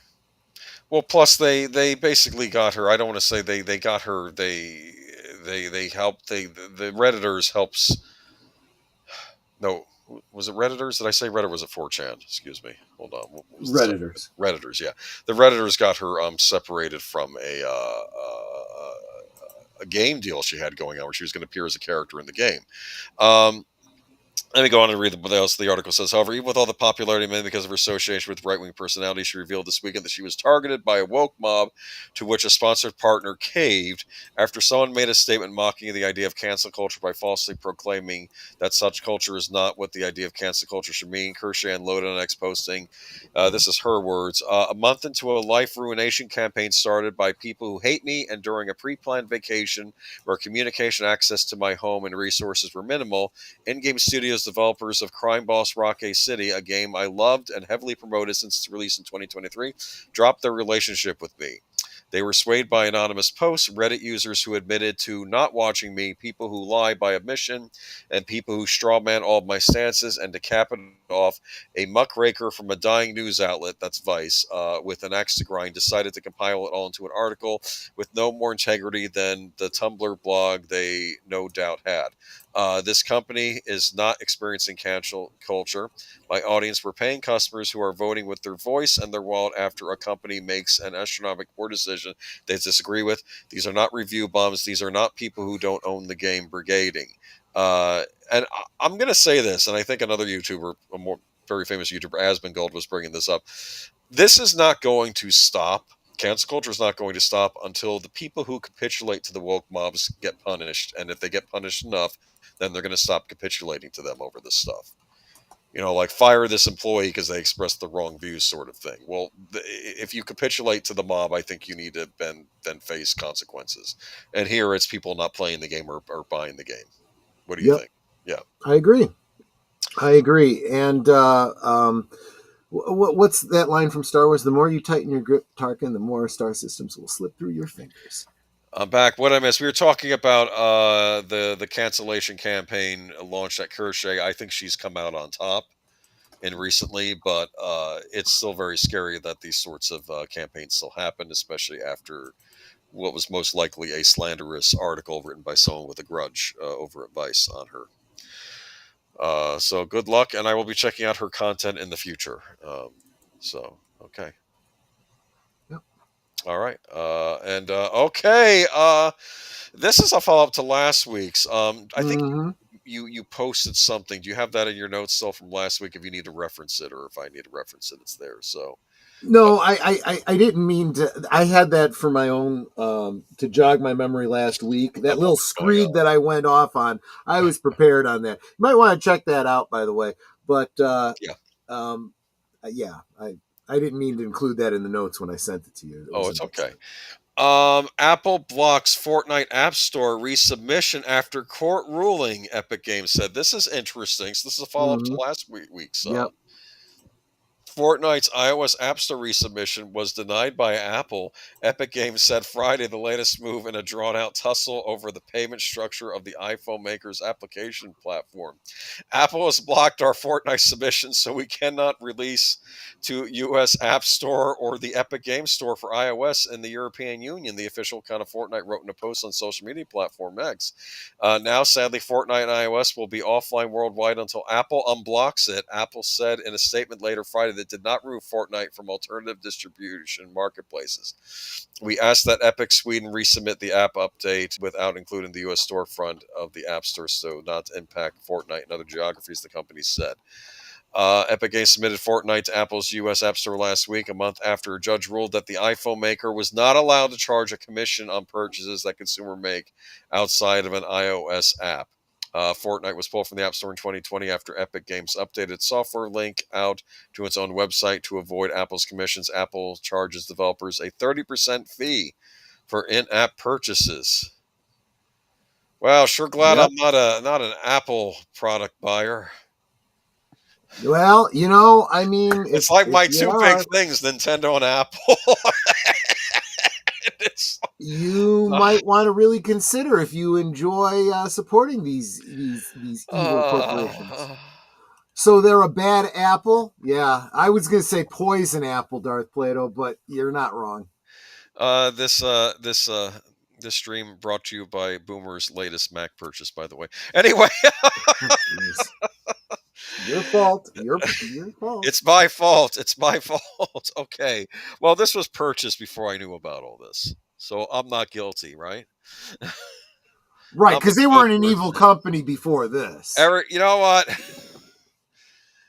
The apple got a worm in it. Okay, moving on. Let's move on to happier stuff, huh? Like, Let's see. Let's see how happy this is. Skyblivion and Oblivion. Oh yes, people got sweet rolls and tea. That was a nice little thing. Thank you again. Submitted by our correspondent on the scene, Mark Melnikoff. So you would think the Skyblivion and Oblivion Remastered teams would be the bitterest of rivals. This is what I think Skyblivion is. I think that. Feel free in the chat to correct me if I'm wrong on this. I was trying to. I think I did research this first game. I believe Skyblivion was people using the Skyrim engine to remake Elder Scrolls 4 as a free mod. Right? That's what I think was going on. I don't think they were charging for it. And of course, then what does Bethesda does? They release Oblivion Remastered, which is a remastered version of the game they were trying to remake using the other things. So, but yeah, because Bethesda dropped a comprehensive makeover of the 2006 on the heads of the team of volunteers, one of which has been diligently working on the project for years. They've been working on this for years. Yet, if anything, the relationship between the two groups of Oblivion overhaulers is turned into a game developer love story. It all started before Oblivion Remastered even been revealed, with Skyblivion project lead Rembrance sending all the love and no hate to Bethesda as rumors of a remake swirled. Following the reveal, Bethesda responded by handing out game keys of remastered versions to the entire Skyblivion team, while calling the modders' own efforts very special. So they're not attacking these people for creating this mod, and they're actually being civil. Isn't that interesting, huh? Mm-hmm. Mm-hmm. Now that winged death archer Cupid has fluttered behind the Elder Scrolls' very own David and Goliath, striking both with a ranged sneak attack from 3x damage. Bethesda formally invited Skyblivion team round to its house, and the modders accepted. Moreover, there are pictures that proved it. The news and images were shared by Rebel's Eyes on X. Many thanks for the Bethesda user inviting us to the office and showing us around, he wrote. Seeing the excitement from Bethesda team, Skyblivion has been absolutely unreal. So, this would be like if the creators of someone had a bunch of fans of Metroid had created a fan-made Metroid 2 remake, and Nintendo shut it down, later releasing their own remake by Mercury that was made by Mercury Steam for the DS. So this had been like if instead of Nintendo shutting them down, they had just invited those people over to go check out what Mercury Steam had been up to with their own Metroid 2 remake, the official one that you buy. Yeah. Exactly. The news and images were shared, and Skyblivion is absolutely real. The images include Skyblivion team lined up with various Bethesda developers, including studio head Todd Howard, and the modders in discussion with Bethesda developers in one of the studio's meeting rooms. So while it was all very wholesome, the cynical part of brain says Bethesda's reasons for having Skyblivion team over are largely self-interested, as it doesn't want to be seen as steamrolling a highly anticipated years-long modding project on the cusp of launch. I don't see that as a problem. I don't see that as a negative. I see that working as designed. That is the way they should be behaving. Yes, it is in your best interest to be nice to people and not be an evil corporation and have a good rapport with your fans, your potential customers, and not stomp all over the sort of like how thing, how Lucasfilm used to be with Star Wars fan films. I think they exactly very friendly. Which we'll be talking more about on Friday on Last Call. And then I think when Disney got a hold of them, they started shutting down. In the past, they were actually very friendly to people. If they're not charging money for it, as long as they're you can make your own fan film, it's fine. I mean, it's exactly. And just like how they're making their own fan version of Oblivion had it been made in the Skyrim engine, so. And probably people that like the games are going to buy both the remastered version and they'll download this free mod. They'll probably do both. And I don't see the harm in that, right? So exactly. Yeah. Okay. Yeah. So this is, and I'll say this, Bethesda's been pretty good about this. I mean, people have other complaints about them, but they've actually been fine with modders. They allowed them to, someone had remade Doom using the Quake engine, and you can actually download that in that Quake game I got you. You can actually play Doom with the Quake engine, and it's fascinating. And yet I find it an abomination because Quake is Quake and Doom is Doom. Don't mix the two. But it's an interesting experiment you can try out all the same. Yeah. Now moving on to Troy's favorite company. Oh, yeah, I didn't even have a dog in the hunt when we were talking about Nintendo. Now, this is a company I've come to hate. Well, I have a dog in the hunt when it comes to Nintendo because I've liked Nintendo the past few years, but but like always, Nintendo goes through good periods and bad. Now they're heading toward a dark period. We'll see if they come out of it or if they're going to stay as they are. Hasbro CEO details tariff impact. We're making rapid changes. In a Thursday interview with CNBC's Jim Cramer, Hasbro CEO Chris Cox detailed how the toy maker is trying to diversify its supply chain and adapt to President Donald Trump's steep tariff hikes on China, one of its sub-suppliers. I think we're making rapid changes, he said. Our goal is to get to about 40% of global sourcing out of China by the end of 2026. I think we'll hit that much earlier. According to Cox, Hasbro has shifted some manufacturer to countries including the United States, Turkey, China, Japan, India, Vietnam, and Indonesia. So far in 2025, he said the company has relocated several hundred SKUs from China to these other locations. However, he affirmed that China is always going to be an important place for us to source product. Toy making can be labor intensive and requires specialized types and requires slave labor in order for us to keep our prices at maximum profit. Yes, exactly right. Listen, this is the head of Hasbro, and this is Jim Cramer. Show some respect. This is Chris Cox. He really is a bag of dicks. Okay, anyway, toy making can be, and Chinese manufacturers have expertise in making specific items like high-end action figures. Right, because we never made high-end action figures in the States, right? This never happened. Exactly. They also dominate the market. You chose to build the infrastructure of other countries, and now that tariffs have come home to roost, you're like, now what do I do? And you're making excuses for things that were already way overpriced, that people were already complaining about the prices on. As Darth Plato said, tariffs sound like an excuse. That's exactly right, because they were already more than ridiculously priced, and people were already saying, we don't want to pay those prices. Did this all start with NAFTA? As I recall, I think I saw a video about this, and I think what originally... I wouldn't say it started with NAFTA, but that kind of threw it into overdrive. I mean, the goal with NAFTA was like, okay, like the Mexican farmer would get screwed over because we'd be able to send our produce down there, but then he would get the manufacturing jobs that we were losing over here.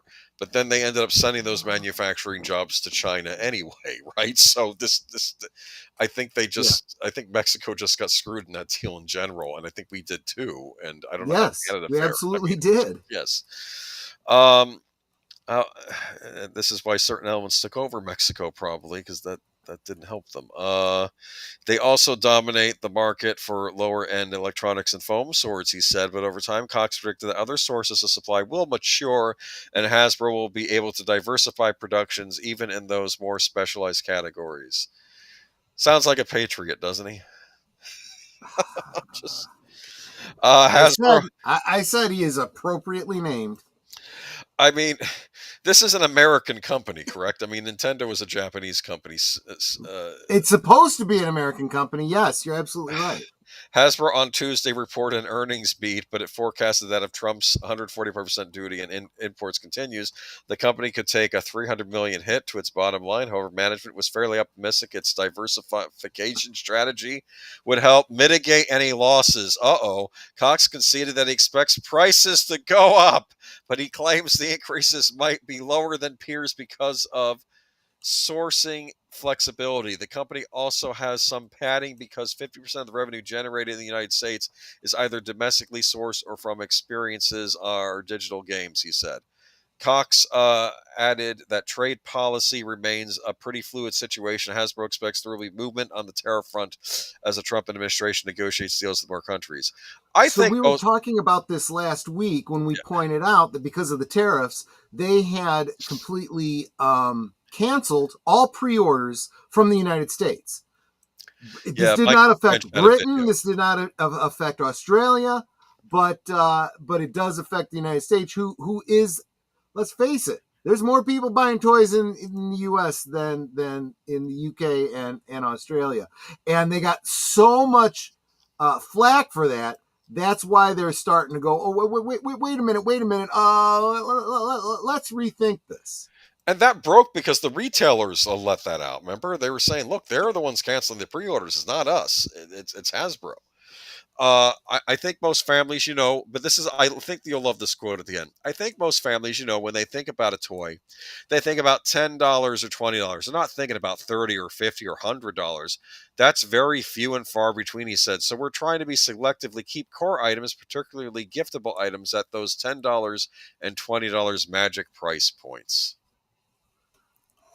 On top of all that, Nate says, you hate Hasbro? Back in the 80s, my brother and I designed 2 G.I. Joes, sent them to HBO, to Hasbro. They sent us a letter saying that it's not what they were looking for, but they appreciated us being fans. 1 year later, those 2 characters came out as action figures. Yep. I believe you. It's because when you're a kid, that's my side, but it's not at Troy tonight. It's at Hasbro. Yeah, that's and they're like, what are 2 little kids going to be able to do? Ha ha ha. That's probably what somebody over there thought. Or they'll say, or they made it 10% different, like the holster was on the other side of the person, of the character. Well, it doesn't matter, because what they'll say is, we own the rights to G.I. Joe. You don't own the rights to any fan-made thing based on our IP. Legally, they can do that, but it's still a really crappy thing to do. And we have another story. Oh, sorry. It's okay. No, we hadn't really pivoted yet. This is Hasbro Pulse, right? Yes. Which I know you've said you've dealt with, right? I have. So Hasbro Pulse is toys that are being sold exclusively through Hasbro's online store, basically. That's what Hasbro Pulse is. It's their online store. These toys are not going out to any of the distributors. They're not going out to any of the big box stores or anything like that. You're only getting them through Hasbro Pulse. Hasbro pre-orders resume with original prices. Last Friday, it seemed as if Hasbro was going to be raising the United States manufacturer suggested retail price of many of their action figures due to tariffs, but instead made pre-orders on their website unavailable. Trade talks between the United States and China took place over this past weekend, and on Monday it was announced that there would be a 90-day hold placed on the tariffs between the 2 countries. There's still a 10% and 20% tariff on products produced in China, but it is much lower than the 145% tariffs we saw last week. Trade talks between the 2 countries are expected to continue in the coming weeks. This morning, Hasbro resumed the pre-orders on their own website without any new price hikes. Whether that will change anytime soon is still unknown at this time. We have noticed that GameStop yesterday raised prices on many recent Hasbro pre-orders to the amounts that we had reported were supposed to be coming last week. As of this report, they are the only retailer that seems to have raised prices, and it is possible that perhaps GameStop is going off old information and may soon lower them again. Okay, so we'll give GameStop the benefit of the doubt. As we have previously mentioned when reporting on the tariff situation and its effects on the toy industry, it's a fluid situation due to all the uncertainty that's been going on, so things could change anytime. We, of course, will continue to update you as things develop. So is this good? Right? Are you happy with this? Absolutely not, because none of the toys that they're talking about here are ones that really anyone wanted. The ones that they actually wanted were the ones that were announced on May the 4th, that were put up on their Hasbro Pulse, for pre-order, to their proprietary, I don't know what they're called, the Hasbros, the ones that pay a premium price to be able to order things an hour early. And everything that people wanted sold out in less than an hour. So if you didn't pay the premium price to belong to their little club, you couldn't order these toys. But it's even worse than that, because even the people that paid the premium price didn't get a chance to get them. They were gone and sold out.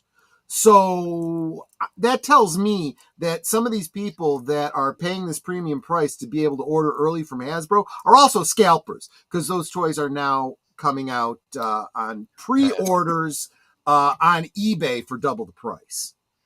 Welcome, Horror King, to the chat. Thank you so much for being here. Super, super appreciate seeing you. Wendy's. Oh, and by the way, this is obviously not a sponsored stream, but Mark Malnikoff posted a certain website, and it turns out to be a real website where you can buy a bag of dicks. It is colorful candies. Wait, they're what? Lucky then. They're colorful candies. They're little like hard candies. Oh man, yeah, dude. I think that is the most hysterical thing I've seen all night. Yeah. No. Imagine getting that in your Christmas stocking, right? I mean, I'm just saying. Hasbro owned the rights to manufacture Scrabble in the United States and Canada. Mattel, on the other side, owns the rights to manufacturing outside of those regions. So that's interesting. Yeah. So there you go. All right.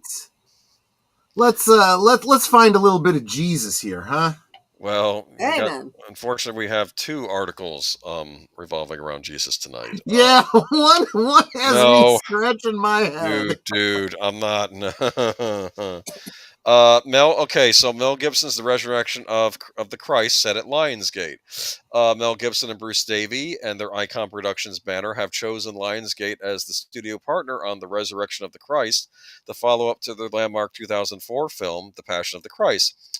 Until last year, The Passion was the highest grossing R-rated film of all time domestically. It debuted to the opening weekend of $83 million before earning $370 million in North American theaters and more than $610 million globally off of a $30 million production budget.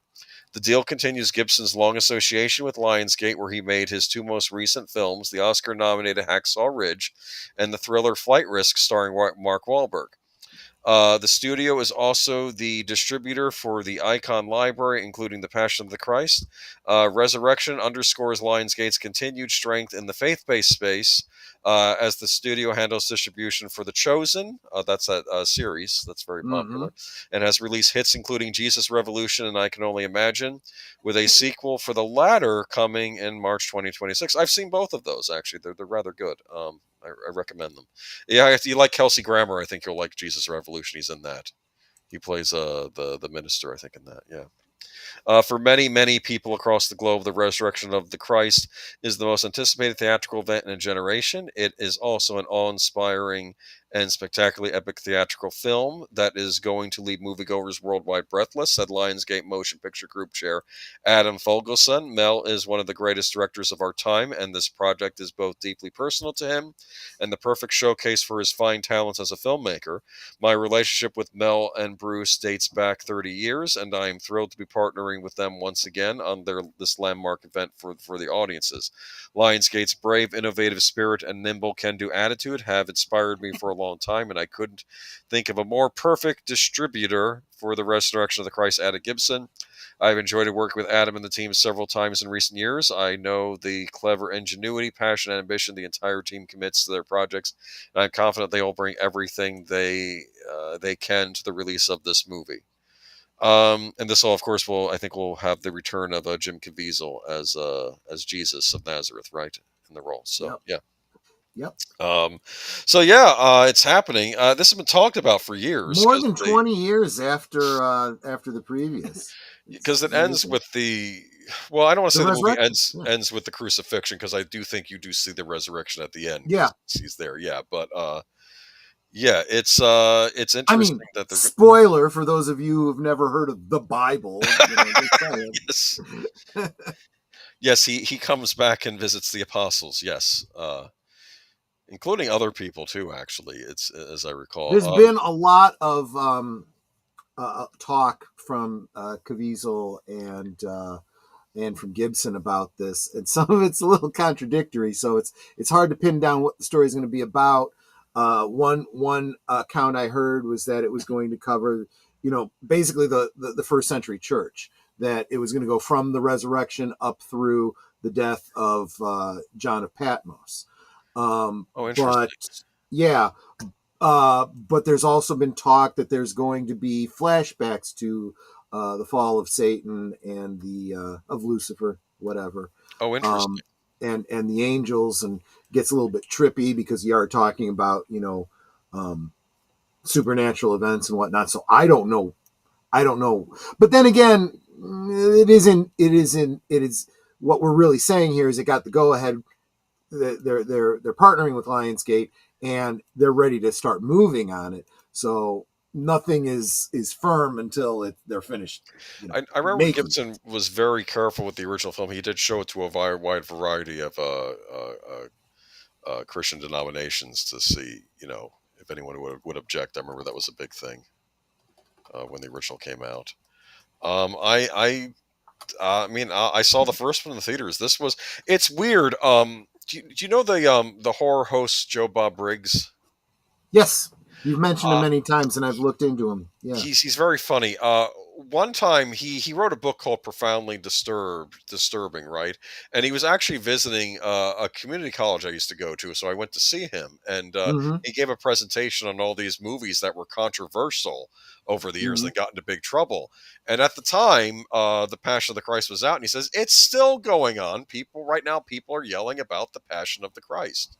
And it was interesting when this came out. Both Ebert and Roper gave it big thumbs up because I know people on the left were attacking it. And he's saying there's nothing, but they said no, there's nothing wrong with this film. It's a great epic film. We didn't understand why. Yeah, the only people that had a problem with it are people that just hate religion to begin with. Yeah. Yeah, that film was not taken. Well, I haven't watched it, so I don't have anything to say about. Oh, The Last Temptation of Christ. That was The Last Temptation of Christ movie. Yeah. I have I've seen the film. It's a good film. Up until the Passion, it was probably the best depiction of the crucifixion. As it was William Dafoe, right? I believe in that movie. Yes, it was. Yeah, which is a strange choice, but what he did a fine job.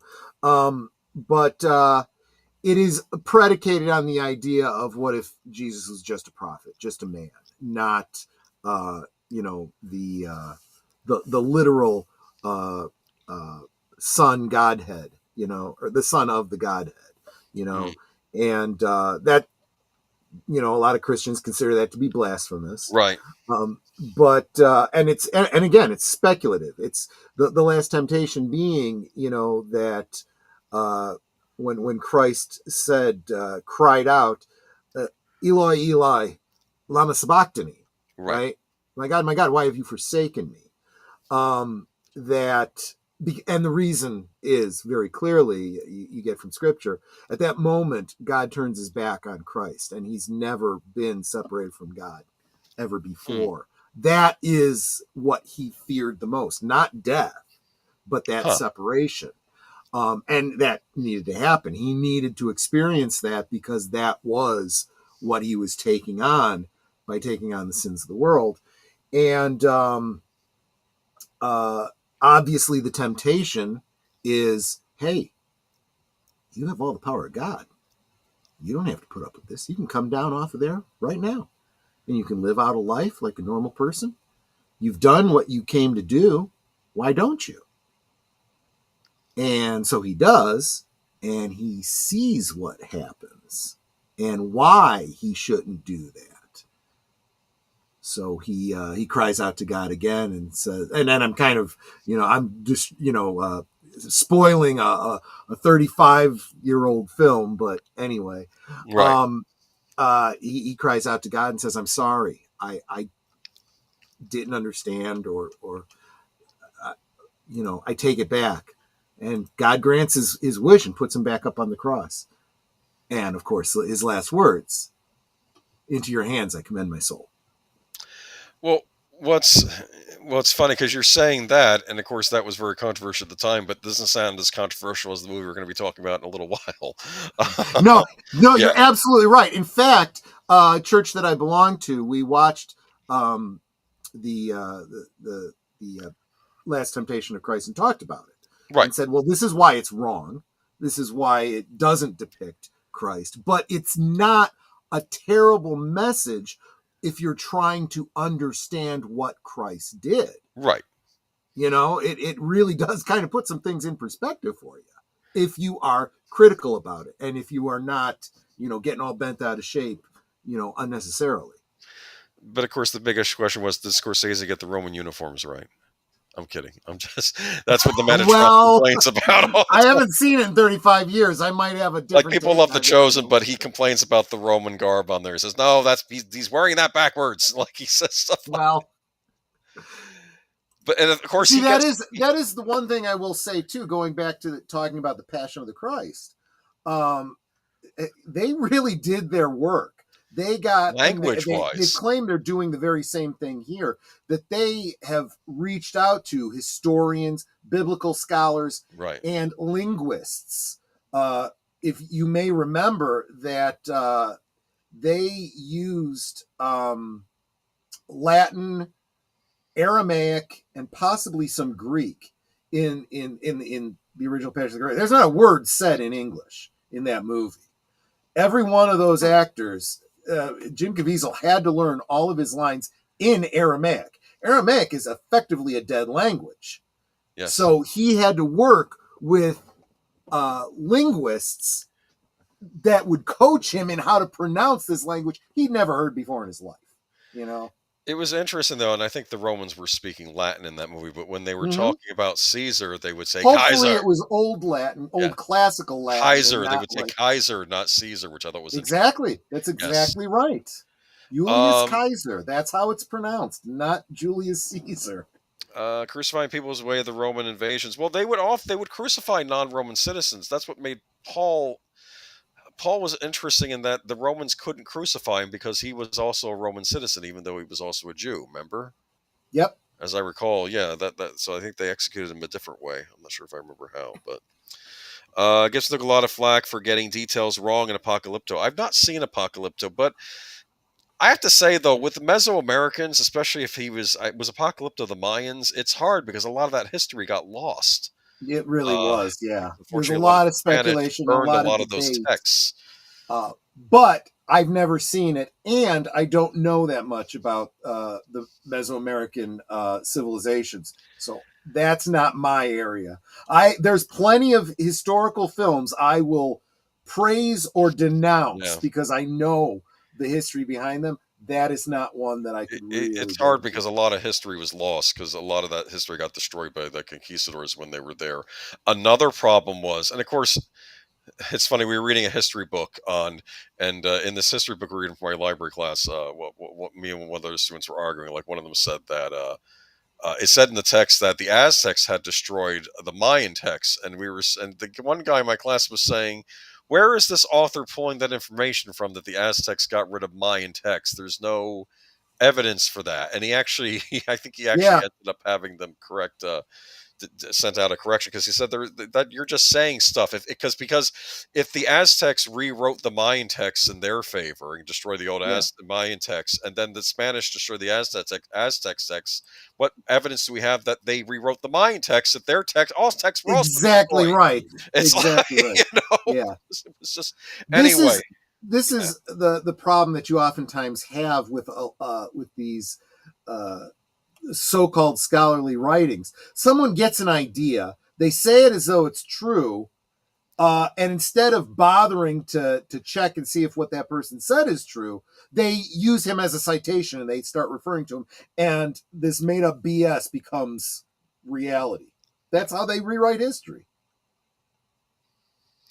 All right, moving on to LucasFilm. And now LucasFilm is rewriting creativity, apparently. This was so bad. Okay.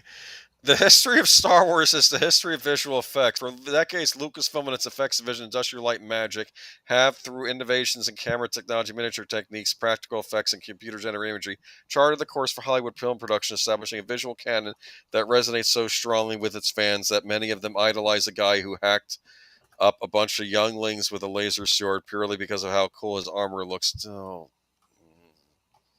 Okay, this is PC Gamers and who wrote this. No, what Industrial Light and Magic was for me and Troy, and I think a lot of other us old timers, it was pure magic on the silver screen. That's what we were seeing.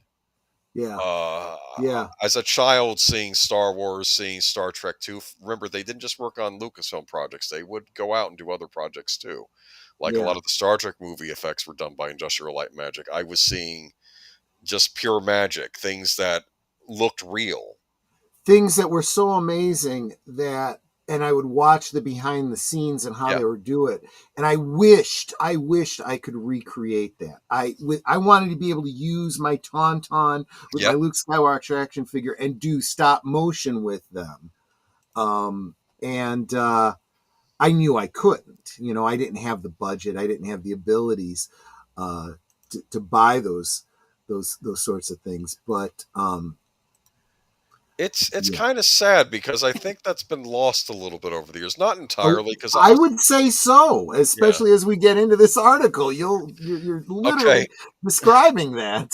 To celebrate that legacy of cutting-edge craftsmanship, former ILM Chief Creative Officer and current Senior Vice President of Creative Innovation at Lucasfilm, Rob Bredow, got a TED Mhm. stage in April to share a vision of what he called a new era of technology. That vision was a 2-minute AI-generated video of blue lions and chimpanzees with zebra stripes, not to mention the ungodly outcome of snail and peacock interbreeding. You forgot about the crocoturtle. The crocoturtle. Like a Yes. turtle, but it had a croc's head. Yes. Bradow began his talk with a summary of ILM's history, founded 50 years ago to solve the visual storytelling challenges in Star Wars. As Bradow described at ILM's, and to be fair, the history he gives is interesting. Yeah. There's a little bit of I want to say butt kissing to Kathleen Kennedy in that, though. Of 'Cause he was, course. Kathleen Kennedy did this. Okay. ILM's success came from artists and engineers working in tandem, blending aesthetic sensibility with technical innovation. He shared anecdotes from the production histories of Jurassic Park, Indiana Jones, and The Mandalorian, moments where artists elevated what could be achieved with new technology rather than be replaced by it. That's blending the old and new, how tech creativity working hand in hand creates things we just love, Bradow said. So, what happens when you put the latest AI tools in the hands of talented artists, both to see how good these tools are these days, and what does it do to artistic imagination? And this is now the writer of the article. Unfortunately, I don't think tech and creativity were particularly alleged on this one. Bredow then moved on to his premiere of Star Wars Field Guide, a short film created by an ILM artist over the course of 2 weeks using AI generation to explore what it would feel like if you sent a probe droid out to a brand new Star Wars planet. And I can safely say that if I sent a probe down to a Star Wars planet and got back images of alligator heads crudely spiced onto turtle bodies, I'd be pretty bummed. Field Guide is, to be frank, embarrassing despite the triumphant Star Wars score. ILM's foray into AI generation didn't produce anything remotely compelling or even particularly alien. It made a mostly normal sloth with bits of rock sticking out of its fur. It put a peacock head on a snail. There's a bear with tiger stripes. There's a blue gazelle and a blue lion and a pink iguana and a couple of walruses with octopus bits stuck on there. And none of it makes me feel anything, because why would I care about barely fake creature, essentially just two existing animals smushed together, which nobody bothered to make themselves? And I'm sorry, I look at this and I think about all the great artwork that was done by Ralph McQuarrie, right? And they're basically saying, well, we don't want any of that stuff anymore. We're just going to have a machine crap bunch of stuff out. Well, isn't it good, though, that Lucasfilm still has their practical effects side still around? I know they oh, no, wait, they shut that Oh, no, wait, they studio shut don't. down. Yeah, exactly. That studio shut down, so all they have is the CG crap. Okay. It's Yeah. pretty fun to see artists expressing, leveraging the latest new tools, Bredow said as the film ended, to perhaps the most generous applause anyone has ever given. I have to ask, is it the AI-generated imagery doesn't have any glaring errors, but what was fun here? Yeah, like he made a point that, look at this person speaking from this TED Talk. Look, she has all 5 fingers. The shadows under her face are right. It looks like someone speaking at a TED Talk. That's not an effect. That's what's being expressed by a person typing. What if a hyena and an ape's face for apes? What if a hyena had an ape's face for 2 weeks? I saw this artwork, and it's like I could do that myself on Midjourney right now. What? And if anything, it's almost saying, you know what? You don't even need Lucasfilm anymore. You can make your own stuff. make your own fan films. Again, we'll talk more about that on Friday on Last Call. He says that this is all a stepping stone to that next Star Wars Destroyer moment that's going to light up screens around the world. And the author concludes, I'm still waiting to be convinced. I'm still waiting to be convinced. And I'm still waiting for Lucasfilm. I never thought that Lucasfilm, the ones that made Star Wars, I knew that Star Wars was their big property, but I didn't know it was their only property they would ever do for all eternity. Think about it. Well, that kind of comes with the territory when you have people that rely on AI because they lack. They have no imagination. Of their own. Yes. They have no imagination. Yep. I mean, seriously, this is just. I'm bored with Lucasfilm. I mean, they had a games division back in the day that came up with all of these original properties that were neat, and I thought these could have been used for films, or these are examples of what could be made to make a movie out of. Yeah. And they had other properties. They had Willow, which didn't really get off the ground. They made one movie. They had Indiana Jones, which they stopped doing after the third movie until we got those other sequels, which I won't even talk about the last one. And now it's just Star Wars this and Star Wars that, except the Star Wars we want to see. But yeah. I don't know. I don't get it. Andor Season 2 was cool about it. About what? Anyway.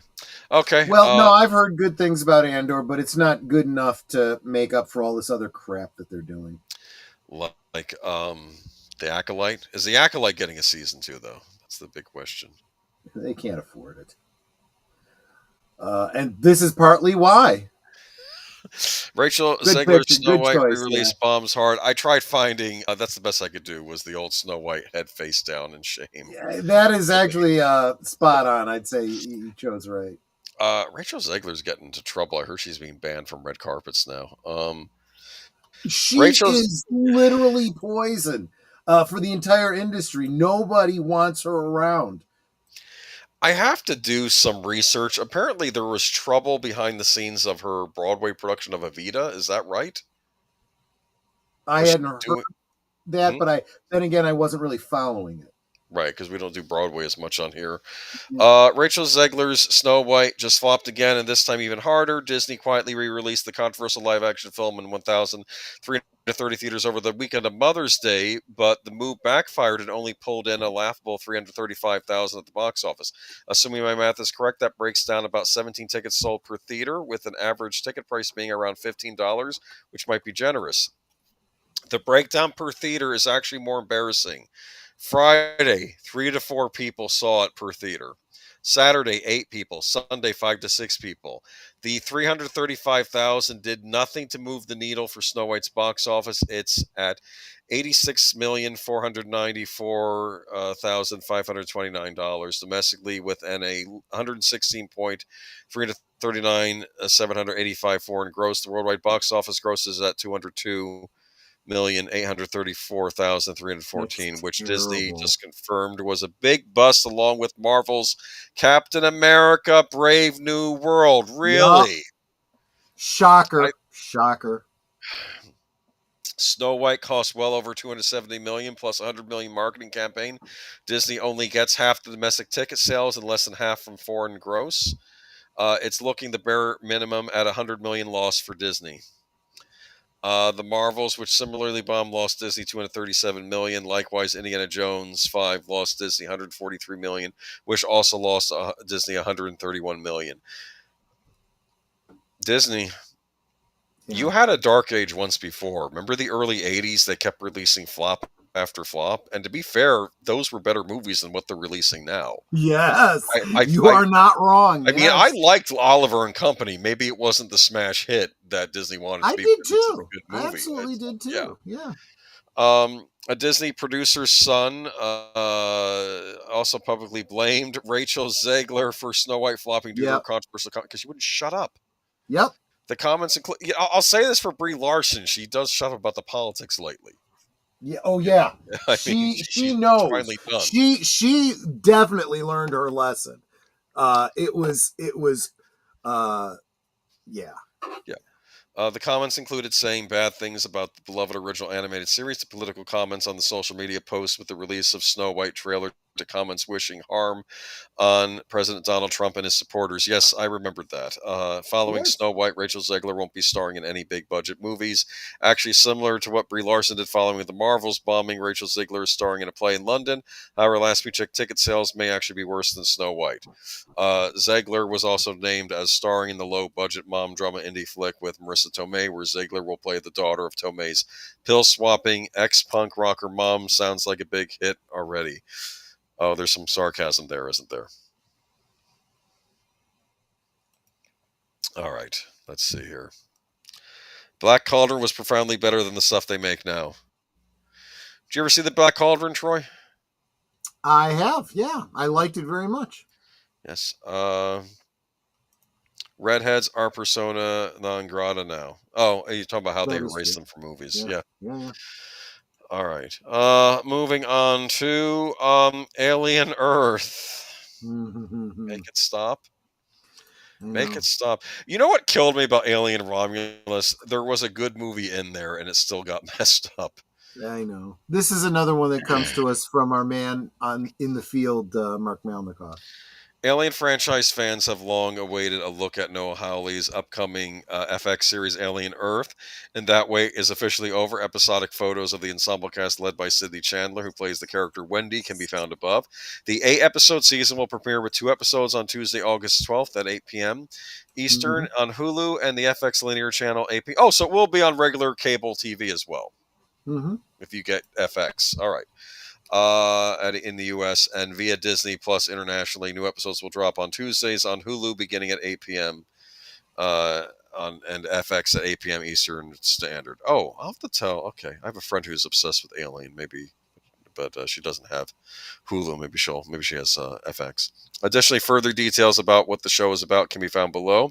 When the mysterious deep space research vessel USCSS Magonet crash lands on Earth, Wendy, played by Sidney Chandler, and a ragtag group of tactical officers make a fateful discovery that puts them face to face with the planet's greatest threat in FX's Alien Earth. In the year 2120, the Earth is governed by 5 corporations: Prodigy, Wayland Litani, Lynch Dynamic, and Microsoft. I'm joking. Threshold. Yeah. Okay. In this corporate era, cyborgs, humans with both biological and artificial parts, and synthetics, humanoid robots with artificial intelligence exist alongside humans, but the game has changed when the Wonderkin, founder of and CEO of Prodigy Corporation, unlocks a new technological advancement: hybrids, humanoid robots infused with human consciousness. So I guess the human personality can survive in robot form. This is what they toyed with on that show, Westworld. Yep. This one guy was trying to figure out a way, can we make these And Westworld that's robots and house that's a what they human did to personality? Picard too in Star Trek. So there you go. I remember on Westworld it kept failing, though. They kept trying to do it. Like this guy wanted to live past death and have his personality preserved in a replica of him, a robot, but it kept screwing up. Even though the artificially intelligent robots were fine, and he couldn't figure out why the human personality couldn't survive. I don't know if they ever resolved that because I stopped watching after season 2. But the Hearst hybrid prototype named Wendy Chandler marks a new dawn in the race for mortality after Wayland Yutani's spaceship collides with Prodigy City. Wendy and the other hybrids encounter mysterious life forms more terrifying than anyone could have imagined. It was previously revealed that the series will feature 5 monsters. Does that mean 5 xenomorphs or 5? I have no idea. Different types of monsters other than the xenomorph. The cast will include Timothy Oliphant. I do like him. Alex Lauder, Samuel Blanken, Babu Sisi, Adrian Edmondson. I don't recognize these names. I might have seen them in shows before, though. I don't know. FX's Alien Earth is created for television. Is produced by Noah Hawley, Ridley Scott.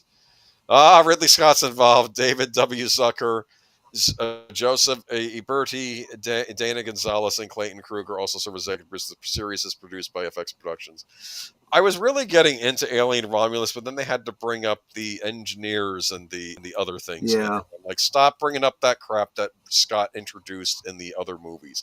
You don't even have to disavow it. Just don't bring it up. But it still got brought up.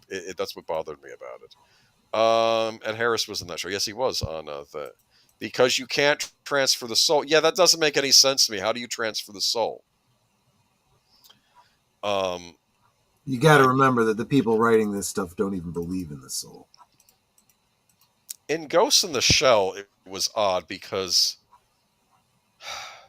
the cyborg still had a portion of the human brain in them in Ghost in the Shell, and each cyborg had a ghost. And I'm not sure if the ghost was the soul or something else. I assumed it was the soul or something clinging on to what was left of the body. But they drammed Raylan and Pilgrim into this, yes. But it all has to tie in Boomer. Why? You know, I don't hear them bringing up Alien Resurrection. Remember Alien Resurrection? Winona Ryder was the android in that one. It was a big shock at the end. Yeah. I kept wondering, Winona Ryder's on a ship with burly space pirates. I'm sorry. I'm just... Yeah. Anyway, I won't say anything further on that, but it turns out she was an android, so that makes sense. I'll say this, Alien Romulus and the Prometheus and Alien Covenant, the most interesting characters in those were the androids. They always do well with the androids in these movies. They tend to be the most interesting characters. We're not dealing with an android, though. This is an android with a human consciousness in it, which doesn't make any sense to me. Yeah, It's why just even another bother? android. It's just an android then, right? The human consciousness can't survive on unless it's the human brain, but then the human brain would make it a cyborg, not a I don't understand. Darth Plato says, I didn't bother with Romulus. I didn't either, but then again, I'm Klingon. I have a bias. Fun. What killed me about Romulus is I felt that there was good stuff in a lot of the picture. I thought having Ian Holmes as Ash being there was kind of dumb. He was playing a different android. But the whole point of Ash was he was supposed to look like a person and infiltrate the crew of the original. So they wouldn't have another android around like that. And I thought, well, at least Ian Holm got to reprise his role. And then I realized, oh no, he's been dead for a few years. So why was he in it? Exactly. Just have another evil android in it. It's absolutely fine. Unnecessary. Have another actor playing an evil android. It's fine. Well, if you wanted to do that, you could have brought in what's his name? Lance Hendrickson. Lance Hendrickson. Yeah. He's still kicking around. Yeah, I mean, he's just I don't know. Never mind. Everyone liked Bishop, right? Yeah. You like Bishop, right? Yeah. To be fair, the other Michael Fassbender robot that was in Alien Covenant, he was a good robot. He was a good android too, but he was playing a dual role in that. There's also the robot David, the android David, he was purely malevolent. Yeah. I don't know if you saw Alien Covenant. I'm interested in this, I have to admit. Don't ask me why. I am too. I am very curious about this. Batman fans finally get the chance to see the director's cut they've been crying out for. I didn't know this existed. Following the release of the now cherished and somewhat infamous release of the Snyder Cut, fans have a newfound interest in alternate cuts of the major comic book movie blockbusters. One of the most discussed is Joe Schumacher's cut of 1995's Batman Forever, dubbed the Schumacher Cut. The filmmaker's original vision for the Batman outing has now received some hugely exciting release news. To celebrate the DC movie's 30th anniversary, the Schumacher Cut of Batman Forever is set to be screened in a movie theater in Los Angeles on May 29th, with the theater stating that the screening will be available to monthly members only, with extremely limited seating. While this showing of the Schumacher Cut is clearly extremely restricted, it sure marks good news for potential wide release of the coveted director's cut. According to the World of Real, the Schumacher Cut of Batman Forever still needs $5 million to $10 million worth of post-production work to be fully completed, but in the wake of Val Kilmer's death, it is possible that the studio is considering finishing sorry, I lost my spot. Oh, I hit the wrong button, that's why. Of the Batman film. I have a question. Is Joe Schumacher dead? I thought he was, but I'm not sure. We might have done an in passing thing of him one week, as memory serves. Joel Schumacher dead? Yep. June 22nd of 2020. Joel Schumacher died on June 22nd, 2020 in New York City, New York, USA at the age of 80. Yep. Okay. Yep. That was before we started streaming, I think. Okay, so a handful of Batman fans had the opportunity to see the Schumacher Cut of Batman Forever in its current state, and the reviews have been largely positive. One such fan is writer, director, and known comic book fan Kevin Smith, who revealed that the director's cut runs at 2 hours and 38 minutes, around 36 minutes more than the original theatrical release, delves far deeper into Bruce Wayne's psychological torment, and even justifies why the movie was titled Batman Forever in the first place. Kevin Smith's endorsement, dude. Jesse Guajardo, Troy, I am vengeance. I am the night. I am getting a limited release. Well, here's the problem. It's getting a limited release because, unfortunately, it's not really done yet. I'm sure there are effect shots missing and other things in this Darth new Plato, ask me. all the Batman memes are coming out now. Warner Brothers, I'll check this out if you release it. I'm curious. I mean, I'm not the I biggest know. Batman Forever fan. I've but actually I'm curious. seen a minor deep dive on Batman Forever, and it did not indicate that there was a director's cut or that it was coming or anything like that. But it did talk about some of the things that probably would have been in it and things that were changed. And I'm like, man, I would have loved to have seen that original movie. Now come to find out, yeah, maybe I'll get that chance. Okay. If we get to see more of Nicole Kidman in that movie, that'd be nice too. So, well, if you want to see more of Nicole Kidman, there's better movies to see more of her in. I know she's been in one recently. But anyway, yeah. Exactly. So with the celebratory, I don't know. I'm curious. Are you rest of the chat? You excited for this? Would you see the extended cut? I would probably go to the theater to see it. Yeah, absolutely. Yeah, I think I would too. Yeah, I think I think Warner Brothers should do it. I mean, I don't know if Zaslav is the type that would okay this, but I think it would be worth the investment. I think it would make money, dude. If you put it out, I think people are curious. And now we have someone who was going to play Superman, and now he's going to play Joseph of Nazareth, or Joseph of Bethlehem. Excuse me. Well, we'll see, because oh my goodness, Nicolas Cage will play the father of Christ in a new horror movie submitted by Geek Flag of Nate Knows. This is from Slash Film. So these words are not mine. Yes. If anyone's listening, including the man upstairs. Anyway, let me go ahead and read. Right.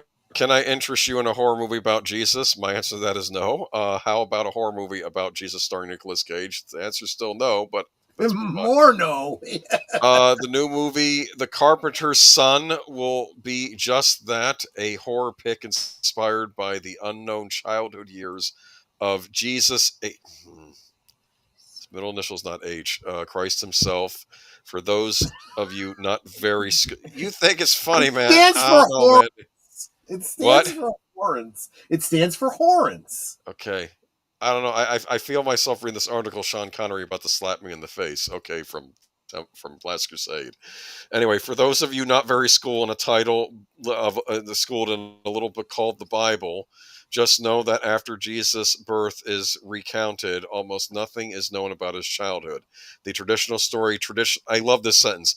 The traditional story traditionally jump cuts to his adult years when he's starting out his ministry.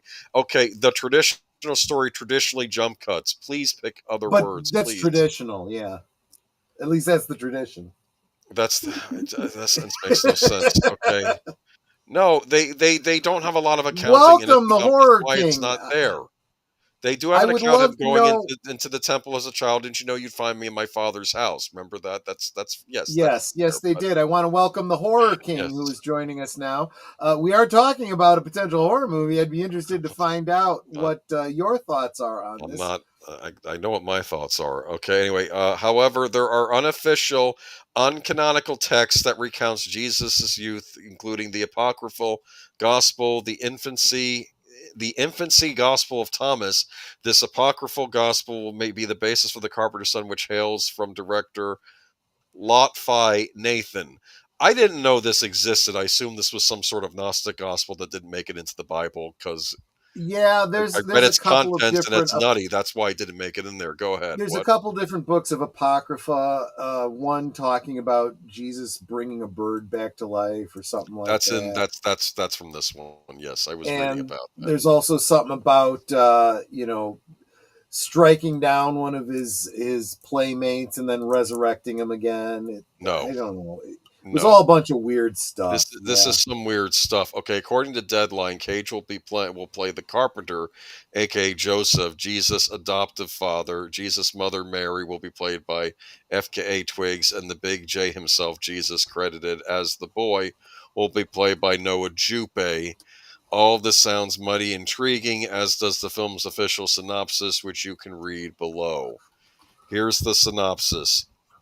The Carpenter's son tells the dark story of a family hiding out in Roman Egypt. The son, known only as the boy... Okay, so they're not going to call him by his name in the So movie. maybe if they don't actually call him Jesus, they can Tread offer very some... carefully here, people. I'm just Yeah. saying. As I Marcus am said, less likely to see this movie than I am to see Resurrection of the Christ. Let's put it that way. that's good.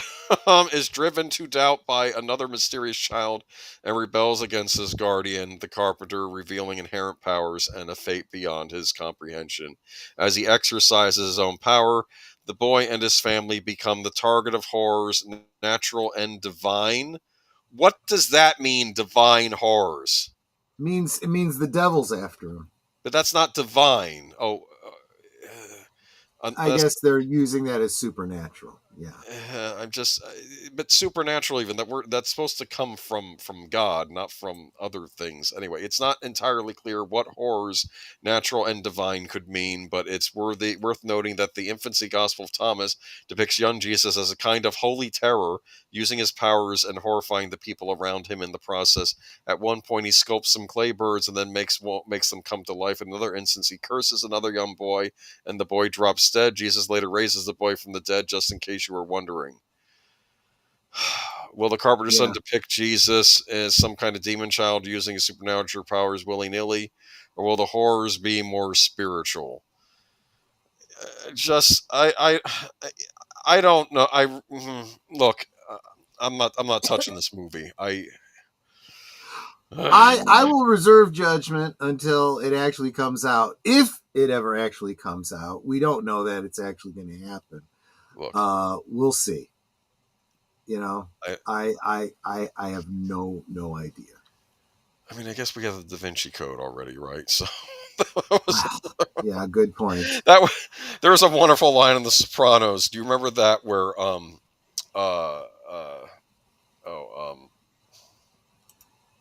I hate it when this happens. Oh, Phil Leotardo. He's talking about his ancestor coming over here, and the family name was Leonardo after Leonardo da Vinci, but they changed it to Leotardo at Ellis Island. And one of the kids, he asked the kids, "Do any of you know who Leonardo da Vinci was?" And one kid says, "Yeah, he wrote the Da Vinci Code." And then this says, "No, that was a man, a horrible blasphemous man that wrote that book." And it's like, I don't know, man. This looks like a Gnostic text. There's some weird stuff in here that was... I don't know, man. I'm staying away from this movie myself. I don't know. I don't want to get cursed or anything. I don't know. I keep thinking of the story of King Herod. Curtis, that is not a picture from the movie. The movie hasn't been made yet. I think this is just a stand-in pic. I think that's a picture from Mandy, a movie I rather liked, actually, with Nick Cage. That's a good Nick Cage horror movie that I recommend. But yeah, I don't know about this one. And granted, they may chicken out, or maybe they're being wise, I don't know, and not actually call the boy Jesus, or call Nick Cage Joseph, or Mary. I don't know. I think you have to be very... I'm sorry, man. I'm sorry, but this is reeking of like the Pooh movie and the Popeye movie and such like that. And the thing is, these are children's icons, and oh look, you're defaming the sacred, but it's still just fictional stuff. This is and all I can say to this is okay, now do Muhammad the early years. Go for it. Keep in mind. But I'll tell you, as far as movies that are actually happening that we know are coming, let's talk a little bit about this. I covered this in much more detail last week during one of my liquid lunches. Love it if you guys go check that out. See what I had to say about this. Superman, did I catch that? I think I caught part of that. Yeah, I saw your Friday one. I remember that. Superman's latest fish offers a new look at the titular DC Comics character heroics. The full trailer for... Actually, I did watch that stream that you had. You were Mm-hmm. You were saying some of the things they did right. I remember that. The full trailer. Yeah, I mean, yeah. I have no illusion that this is going to be a perfect Superman movie, but I think that a lot of the people that are poo-pooing it are being incredibly unfair, and I'd go as far as to say, to some degree, hypocritical. This is they're literally showing you the things that they're doing the opposite of the Snyderverse because the fans got so on them. They do what the fans say, and then the fans still shit on them. I mean, that kind of smacks of. I understand why people would say fans are toxic when you're doing that kind of thing, you know? So the full trailer for writer-director James Gunn's movie was released Wednesday ahead of the Warner Brothers feature hitting theaters June 11th. Superman stars David Cornsweet as Superman, Rachel Brosnahan as Lois Lane, and Nicholas Hoult as Lex Luthor. The new film focuses on the titular superhero who made his way to Earth from the planet Krypton and grapples with his powers while blending in as journalist. I believe Marlon Brando pronounced that Krypton. You know what? Krypton. He does make it sound good. I mean, he makes it sound regal. He's not a man, Holt says in the trailer. He's an that's somehow become the focal point of the entire world's conversation. Previously released footage showed an injured Superman getting rescued when his trusty dog Crypto drags him to the Fortress of Solitude. After Superman thanks a robot crew for their help, one of the replies, "No need to thank us, sir, as we will not appreciate it." Gunn announced on Instagram earlier this week that he would be revealing the full trailer, adding the caption, "I've been waiting too long to share all this with you." Superman release marks a pivotal and high-stakes moment for Warner Brothers. In addition to DC studio boss Gunn and Peter Safran, who produced the project, the film co-stars Skylar Gisondo, Jimmy Olsen, Sarah Sampaio, Ave Tessmacher. Oh, that's interesting. Tessmacher's going to be in this. Edie Gathegi, Mr. Terrific, Terrence Rose Moore Otis, Anthony Carrigan, Metamorpho, Isabella Mercad, Hawkgirl, Nathan Fillion, Guy Gardner, and Maria Gabriela De Faria, the engineer. Gunn joined his stars on the cinematic stage last month, where Cornsweet discusses how he felt to portray the Man of Steel. "It's a great honor to play the role that exists so clearly in the public consciousness," the star said. I mean, that's off to a good start. And I will say, seeing Cornsweet, he does kind of give off, I don't want to say like he reminds me a little bit of Tom Welling. I'll say that, like how Tom Welling Superman would have been. Exactly. And I can already tell you, I think that this is going to be an anthology thing, and I think it's going to be a framing story, and it's going to be centered around Lois Lane interviewing Superman, asking about these controversial things he's done over the past year or something, right? Oh, I hadn't thought about that. That's a good point. I think that's going to be the frame, because you see him getting a little agitated in the trailer saying, "I was trying to stop a war, people would have died." Yeah.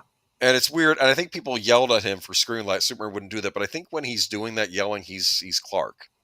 Yeah. I think he's Clark talking to Lois. That's the other. But Lois is acting like Lois Lane, the reporter, not Lois Lane, his girlfriend. So or wife. I don't know if they're married at this point in the movie. I got the impression they were not married, but okay, but they're dating. Yes. Yeah. Okay.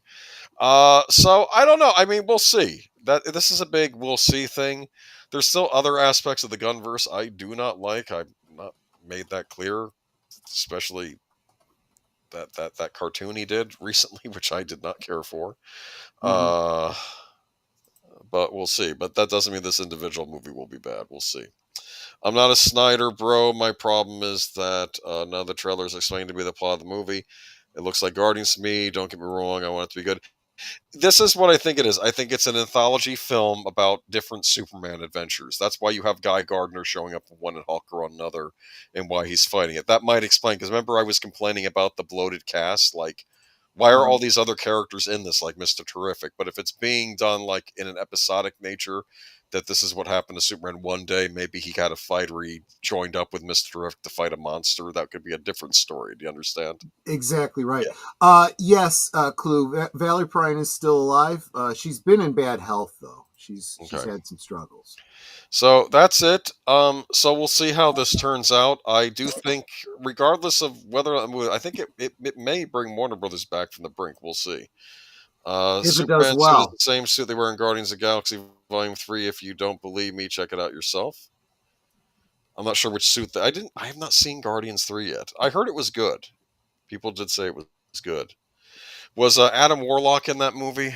because it looked like him from the trailer. I thought maybe he was finally being introduced in the MCU in that movie. But all right, anything left to say about Superman, or we could just check out Liquid Lunch? Yep. Yeah, I would appreciate that. You're saying you're not, yeah, but you make a point that if we don't point out what we like about something, we're not being honest. Like, if Yeah, if the complaints is that- yeah, I still have my issues with some of the casting, with the look of the costume. I feel even stronger about those elements of the costume now that I've seen this trailer and I see what he looks like as Clark.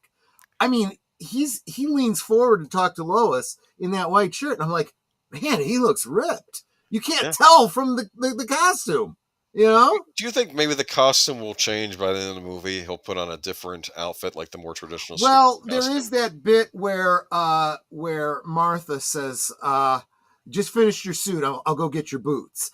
You get the impression that there's definitely something about mom making the suit. Okay. Kind of I like the fact that kids are being included. I think that's important. Oh, yeah. Yeah. So. Oh, and something I said last week, they showed that conversation with his father, and his father, obviously he goes to talk to his father because he's feeling badly about what's going on with what people are saying about him. And what the character says is exactly the opposite of what Kevin Costner says in the Snyderverse. In the Snyderverse, what should I have done? Just let him die? Maybe.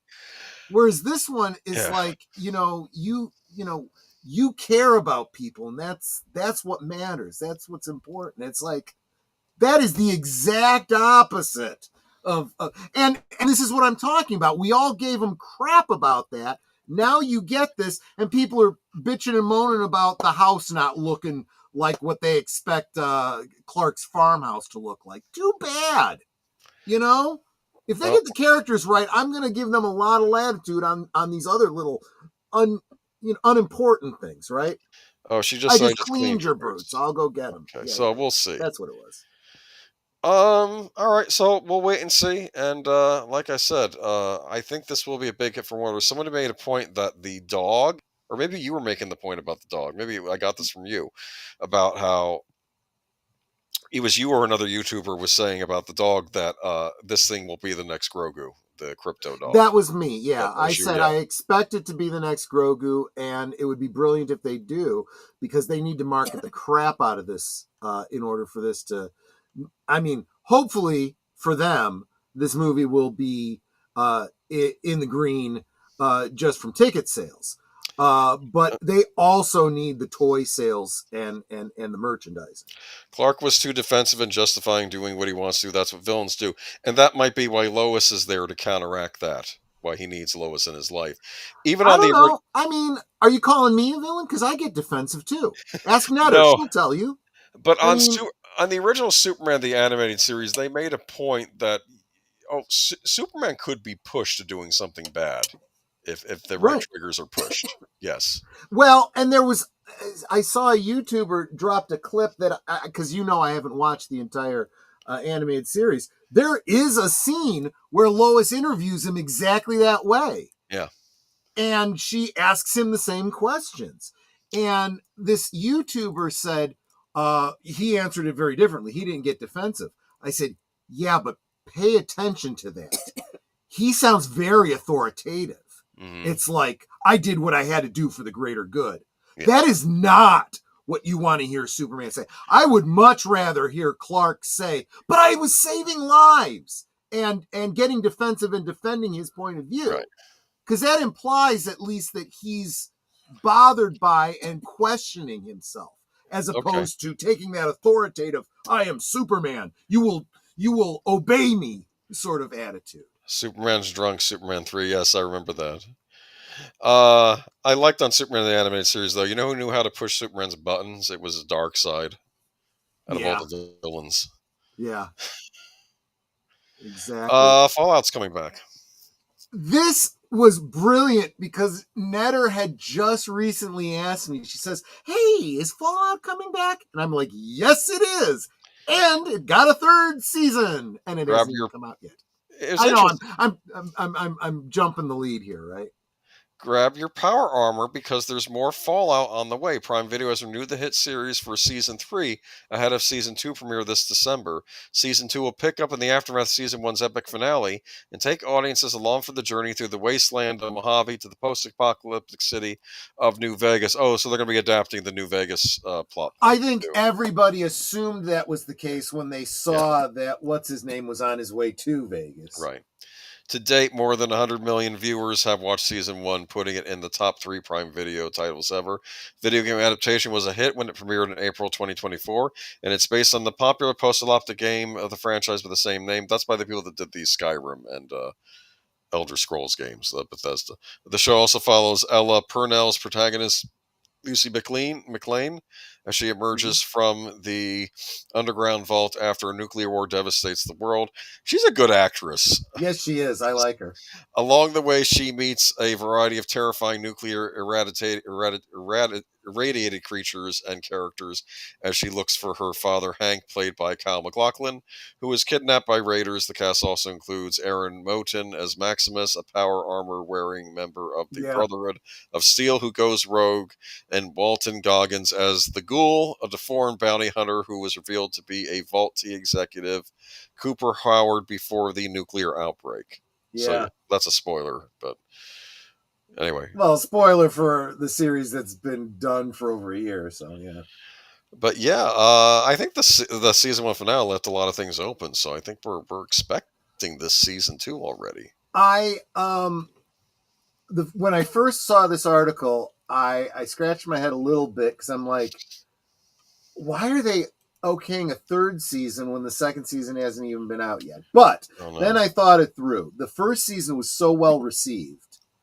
And I have seen some behind the scenes footage that implies to me that they may actually be filming Season 3 right up against it. They're making use of sets they've created for 2 for Season 3, and they're just, gotcha. Keeping costs. You keep costs down that way. It's a intelligent, logical way to do it. It's also showing they're planning out their story in advance.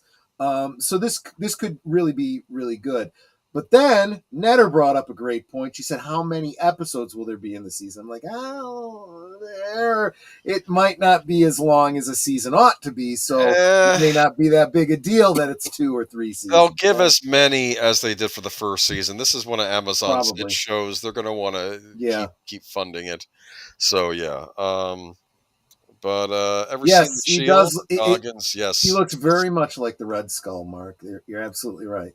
I did see the Shield. Tragic character he played on the Shield. That's all I'm going to say about it for those of you who have not seen the Shield. He was one of the corrupt police officers on the Shield. Yeah, that's actually where I was first introduced to him. Actually, was on the Shield.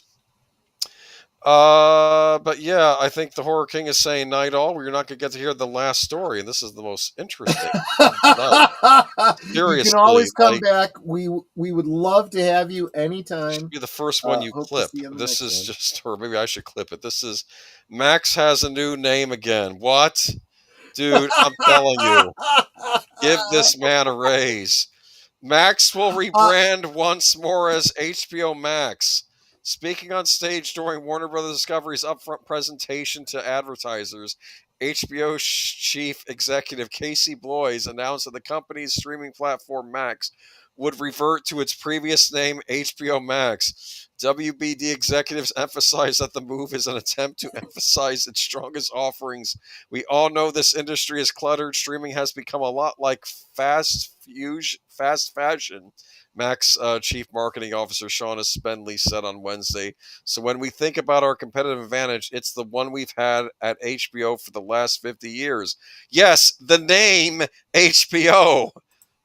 Warner Brothers Discovery changed HBO Max name to Max in 2023, shortly after Warner Media and Discovery merged, creating Warner Brothers Discovery in 2022. The company originally rebranded the service as HBO Max in 2020, having pivoted away from the previously named HBO Now, which was announced in 2015. I think there was also HBO Plus at some point. I think they had competitive streaming choices of their own thing. Okay. By Dr. X says, I guess Hobo was taken. oh. By changing the streaming platform, namely roughly 2 years ago, Warner Brothers Discovery intended to highlight its diversity of offerings, which included IP from HBO, Warner Brothers Pictures, and Discovery. Yeah, we're going to highlight that we have HBO by dropping the HBO part and just saying Max. That's friggin' brilliant. Do you people realize why it was called HBO Max to begin with, Warner Brothers Discovery executives? You called it HBO Max because it was supposed to be HBO joining with Cinemax, which was I also know. owned by Warner Brothers Discovery. If you own two properties and you put them together, you want people to know, people that liked Max and people that liked HBO, that they get both with you. Not Okay, HBO's gone. It's now just Max. We own Max. They and that's all forgot there about is. Cinemax. They thought they called it HBO Max just to be catchy. They forgot about Cinemax. They probably don't realize they still own Cinemax and is still running out of cable outlets. This is, I would argue that, and I actually kind of said it back at the time because we did report on this when they decided to make it just Max. I kept calling it I HBO said, Max. Yeah, I liken this to the Coke New Coke thing. When they did that and the marketing department was like, we screwed up. That's exactly what this was. I actually want to throw this out too. We're big fans over here of Midnight's Edge, and they just today released a video on exactly this topic. So by all means, go check it out. They basically say some of the same things I am too. They're back again. I would have titled it Herp a Derp, but that's just me. Herp a Derp, yeah. But Andre has a way of kind of doing a little bit of a deep dive analysis on it, and he doesn't pull any punches. There's no deep dive. You're stupid. Well, he's got some insights. Not him, not Andre. The people who changed the name and then changed it back. No, don't get me wrong. He does say that. That absolutely is true. Most people join HBO Max to see Game of Thrones, which is an HBO property. Yes, HBO. Yeah, they were saying that in this article. The HBO carries a lot of weight. Yeah, it still does. Exactly. They have House of the Dragon. Granted, you're not going to get your finale because they didn't want to spend the money on it. But they have other things. They're going to put the recent released Minecraft movie on there, so you can trash your own living room instead of the theater. So you have your teenage boy your mom will love you can trash your own house. Maybe that will inspire mom to teach you how to behave. Because apparently she doesn't have a problem with you tearing the place up when you're in public. Oh gosh. The changes push HBO, the crown jewel of Warner Brothers Discovery content coffers, to the forefront and looks to draw audiences as a platform. Great. And the company still lags behind rivals Netflix and Amazon Prime Video. Yes, but it's HBO. See, that's the thing, though. HBO was always something people would subscribe to for shows like The Sopranos and later on Game of Thrones. Right. I remember for a period after The Sopranos, they didn't have a true replacement show for it. And they kept doing all these shrink shows where people were seeing a psychologist. Like, I think Gabriel Byrne was in one of them. And I'm thinking, that's not why people watched The Sopranos. It wasn't for the Dr. Melfi segments. It was for the crime stuff, Right. Go ahead. I want to say hi to We Are the Eggman. Goo goo gachoo. Welcome. Good to see you. We are all the Eggman. Where's the Mark Forrester Thomas and Friends movie? Troy, you answer this question. I'm sorry, I don't get the reference, but yeah, he might be a director. We'll look into it. Maybe not normally be doing a Thomas and Friends movie unless he actually is doing a Thomas and Friends movie. All right, keep putting it back up. I keep trying to get rid of it. It's over. The stream is done. It's already 11:43. I got to get up early tomorrow. So let's wrap this up. What do we have going on at midnight hour if you soon? Stay right where you are. If you are on my channel or if you're on mine, just click on the link. And if you're on Netter, Netter or Troy, you'll be directed. All right. You will be auto-dramatically redirected over to deleted scenes for his what is it called? Reserved seats. Reserved Seats. He'll be talking Yes. with Curtis Selby about his new channel. Please make sure you get over there and subscribe to his channel because we want to see him get monetized. He is being very unfairly treated by the powers that be, and we're trying to do everything we can to help Prop him him out. up. Yes, prop him up, help him out. And then tomorrow night. So I have to call it now. We went into this stream tied for which movie we would be watching on the members only members night at the movie tomorrow. And it looks like the tie has been broken. Okay. We will be watching The Car from 1977. Which is the year I was born, so that works. It beat out Bad Ronald by 1 vote. We will be celebrating Aged Boomer's birthday tomorrow. So not that tomorrow is actually your birthday, but we'll be celebrating it. Yes, with this movie. And so members can join us. I will have the link up for you on the community tab. Those of you that are not members who would like to consider joining us, it's as little as $2 a month. And you can join us every Monday. You get to vote on what movie we will watch the following week. And you can watch along with us on Cosme, the super secret Cosme link that only the members get. It does not really exist, but it will exist tomorrow night. Anyway. Yes, exactly. Right. So have you seen The Car? I have not. Has I Netter seen any The of Car? the 3 movies that you mentioned? No, Netter hasn't seen it either. Okay. But we will see it tomorrow night. So this will be an exciting thrill ride. So yes, we'll see this tomorrow night, and then Tuesday we got live from Sparkwood and 21. Looks like we will be watching David Lynch's The Elephant Man. Oh, okay, great. Yeah. So, and one of the things I'm going to do is I'm going to draw a corollary between that. There's a number of motifs in that, although it is, of course, a historic film about real people. The way that Lynch tells this story involves some tropes that we see in many of his productions, including Eraserhead and Dune. And I'm going to draw those connections for you. And what time does that start? Not sure because I haven't had a chance to get back to my DMs. I got you. Since then. But deleted, you could answer that question. Are we going a half hour early? Because I might be a little late if we go half hour early. Because this is the one night a month I'm late at the library. Because I'll be here, but like I said, well, if I'm late, I'm late. Don't wait on me. That's fair. You have to start early. That's fair. Followed then on my channel with the next episode of Blake 7, where it's the 3rd episode of season 3.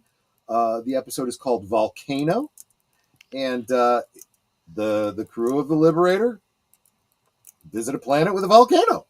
That's what that one is all about. Okay, well, that's cool. Thursday, we will have a very special pre-recorded live premiere on Netter's network. Netter and I did an interview with Charlotte Nightstar, the werewolf, yesterday. Very nice. And we will be broadcasting at the regular time, 9 Central, 10 Eastern on Thursday. We will be in the chat. We will be live with you. Just, the interview won't be live. Let's see. And